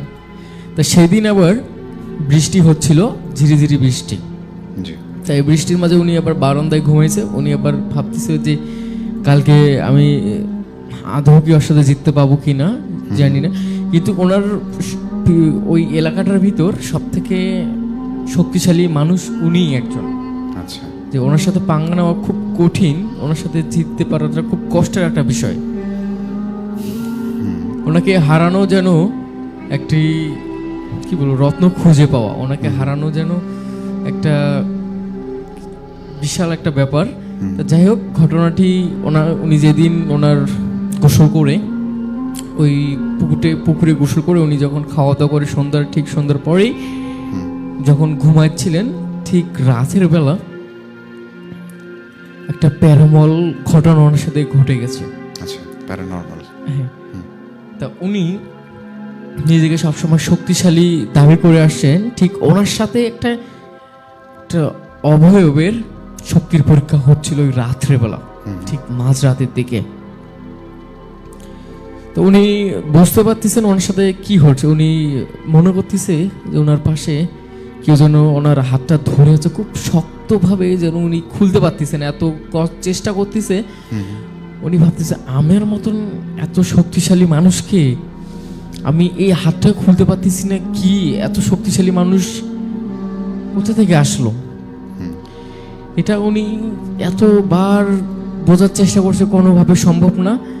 পরে 2-3 বার উনি যখন ছোটানোর চেষ্টা করতেছে, না পাচ্ছে না, ঠিক তখনই ওনাকে এমনভাবে জড়াই ধরছে শক্ত করে, উনি নিজেকে কখনো খোলার চেষ্টা করার তো চিন্তা করে এত পরিমাণ চেষ্টা করছে বলার বাইরে।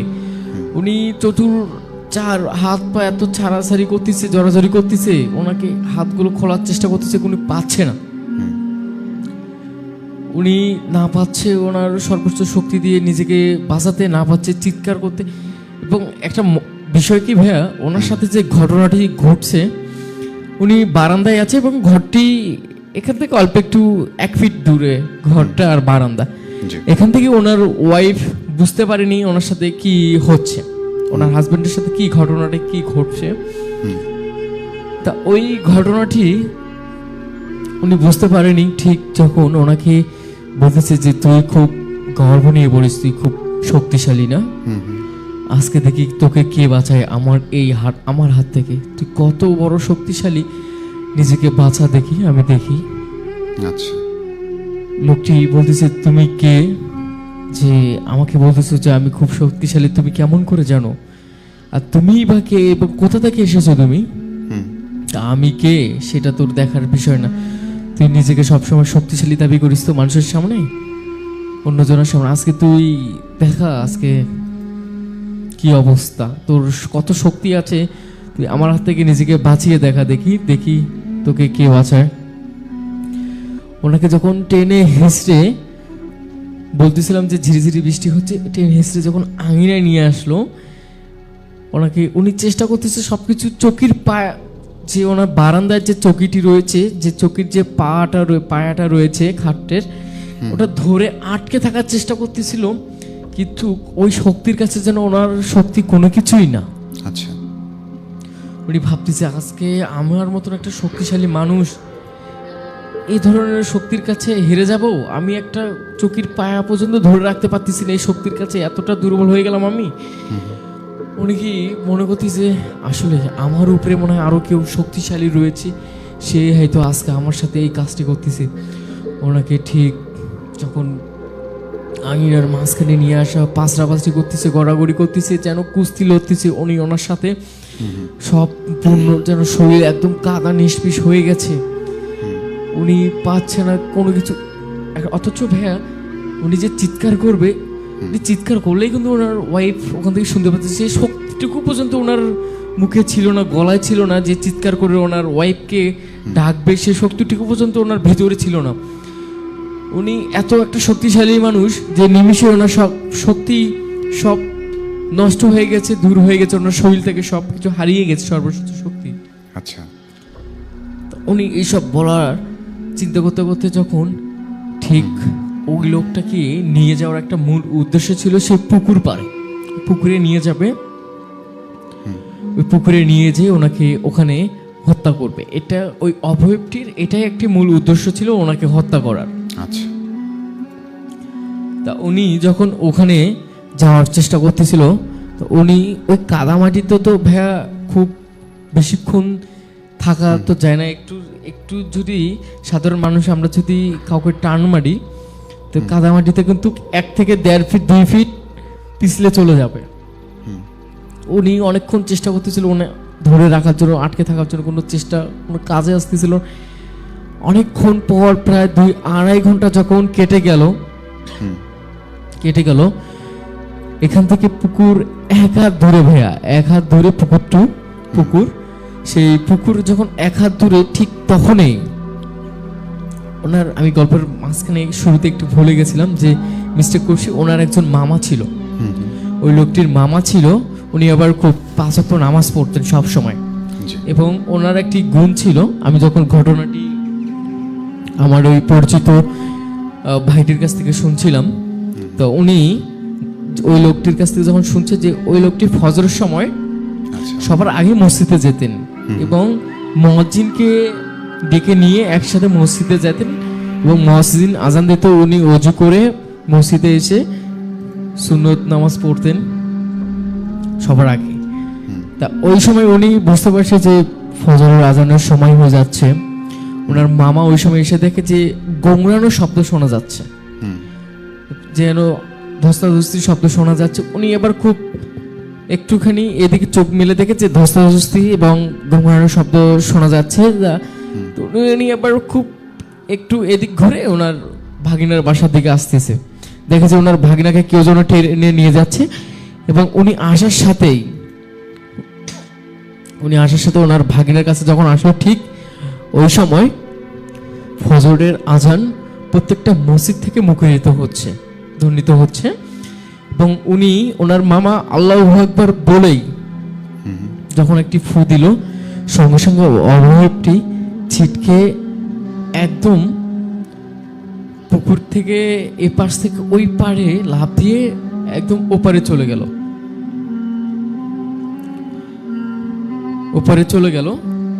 যাওয়ার পর যখন দেখতেছে যে এটা কি, পরে ওনার ভাগিনা বউ যিনি রয়েছে ওনাকে ডাকলেন যে বৌমা তুমি ঘুমিয়ে আছো, এখানে যে অঘটন ঘটে যাচ্ছে তুমি কি টের পাওনি? পরে ওনার ভাগিনা বউ খুব তাড়াহুড়ো করে চটপট করে ঘুম থেকে উঠে দেখে যে ওনার হাজবেন্ড কাদামাটিতে পড়ে আছে সেন্সলেস হয়ে, এবং দুইজনেই সাথে করে নিয়ে এসে এবং পুকুরে গোসল দেওয়া হলো। রাত্রেই পুকুরে গোসল দেওয়া হলেন ওনারা দুইজন মিলে, নিজে ঘরে নিয়ে গেলেন। নিয়ে যাওয়ার পর ফজরের পর যখন হুজুরকে ডেকে নিয়ে আসা হলো, নিয়ে এসে হুজুর যখন দেখলেন যে ওনার অবস্থা খুবই গুরুতর অবস্থা, আহত হয়ে গেছে, তখন হুজুর ভাবলো যে এর সাথে কি ঘটেছে। উনি দেখে মাত্রই বুঝতে পারছে যে সাথে একটি দুষ্টু জিন, সব থেকে শক্তিশালী যে জিনটি রয়েছে সেই জিনটি ওনার সাথে এই ঘটনাটি ঘটেছে। পরে যখন ওনার ওই মামাকে বলা হলো যে আপনার ভাগিনার খুব জোর বেঁচে গেছে আপনি আসাতে, এবং প্রত্যেকটা মসজিদেই যে ওই সময় ফজরের আজান ধ্বনিত হয়েছে, প্রত্যেকটা মসজিদের কণ্ঠে মুখরিত হয়েছিল আজান শোনার সঙ্গে, এবং আপনি যে আল্লাহু আকবার বলে যে ফুটা দিছেন, এই কারণেই, দুটি কারণেই আপনার ভাগিনা আজকে জীবিত রয়েছে। না হলে এই যে বাড়ির সামনে যে উঠানে যে পুকুরটি রয়েছে, এই পুকুরে আজকে আপনার ভাগিনার লাশ ভেসে বেড়াতো। আচ্ছা, তা হুজুর ওনাকে কিছু কিছু সতর্ক বার্তা দিলেন এবং পানি দিলেন, যেটা পানিতে উনি দিনে 3 বার বা যে কয়বার পারে, যখনই মনে হবে তখনই যেন ওনার পানিতে উনি ওনার শরীরে ছিটাই দেন বা গায়ে দেন, সেটা বলে দিলেন এবং দিলেন, এবং কয়েকদিন পরে উনি সুস্থ হন। আচ্ছা। তারপর ওনার এখন পর্যন্ত ওনার জীবনে আর কোনো এই ধরনের প্যারামল ঘটনা ঘটেনি। এবং হুজুর একটা কথা বলে যে একটা জিনিস চিন্তা করেন যে আপনি পৃথিবীতে, আপনাকে দুনিয়াতে আপনি নিজেকে সব থেকে শক্তিশালী মনে করতেন, যে আমার উপরে কোনো বাহাদুর নেই, এটা আপনি মনে করতেছেন।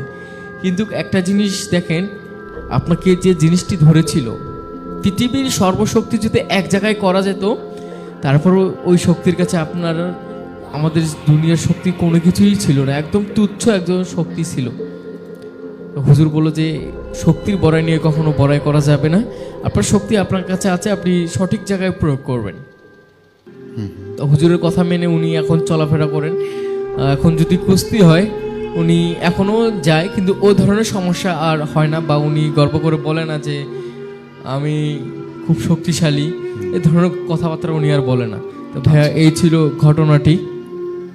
ওকে শাদুল, থ্যাংক ইউ সো মাচ। শেষের ঘটনাটি আরও অনেক বেশি চমৎকার ছিল। তো আসলে ঘটনা শুনতে শুনতে আমরা একেবারে অনুষ্ঠানের শেষ পর্যায়ে চলে এসেছি, এবং আমি লিসনারদের উদ্দেশ্যে জানতে চাই যে আপনারা যদি আগামী এপিসোডে আমাদের স্টুডিওতে এসে ঘটনা শেয়ার করতে চান, সেক্ষেত্রে আমাদেরকে ফোন করতে পারেন আমাদের ফোন নম্বরে। আমাদের ফোন নম্বরটি হচ্ছে 01713484465। এছাড়া আপনি যদি চান আপনার ঘটনা আমি পড়ে শোনাই, সেক্ষেত্রে আমাকে মেল পাঠাতে পারেন। আমাদের মেল অ্যাড্রেসটি হচ্ছে bhoot.sharabel@gmail.com। আমি স্পেলিংটি বলে দিচ্ছি, BHOOT.SARABEL@gmail.com। তো যাই হোক, প্রতি সপ্তাহের ঠিক বৃহস্পতিবার রাত 9:05 আমরা ভূতবেলা নিয়ে হাজির হয়ে যাই। ঠিক আগামী বৃহস্পতিবারেও রাত 9:05 আমরা আবারও ফিরে আসতে চাই। তো সে পর্যন্ত যারা যারা আমাদের সাথে যুক্ত ছিলেন এতক্ষণ, তাদের সকলকে শুভরাত্রি জানিয়ে আজকের মতো ভূতবেলা থেকে বিদায় নিচ্ছি আমি রাতুল। শুভ বিদায়, শুভরাত্রি।